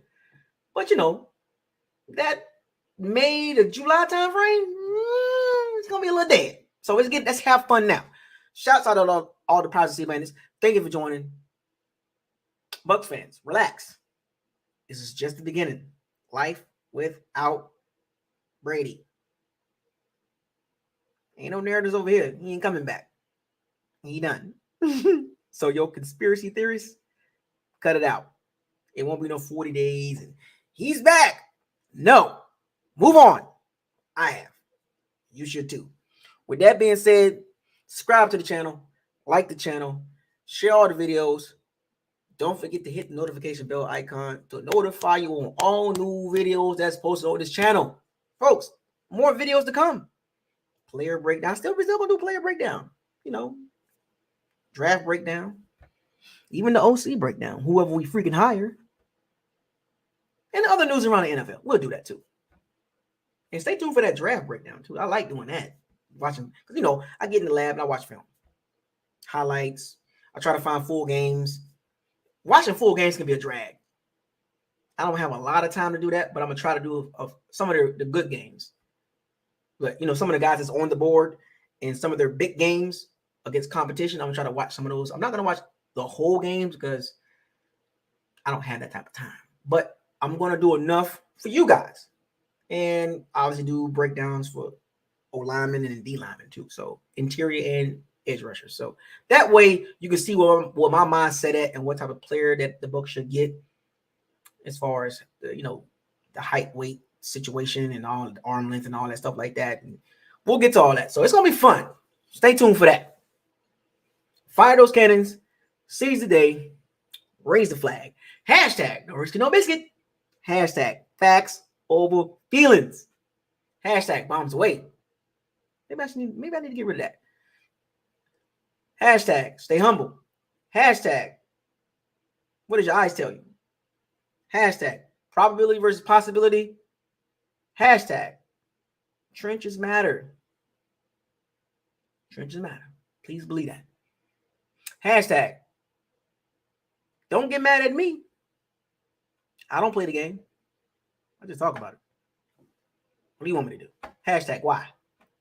Why? Why? Hashtag fire the cannons. Hashtag walk the plank. Hashtag what is this? What is this?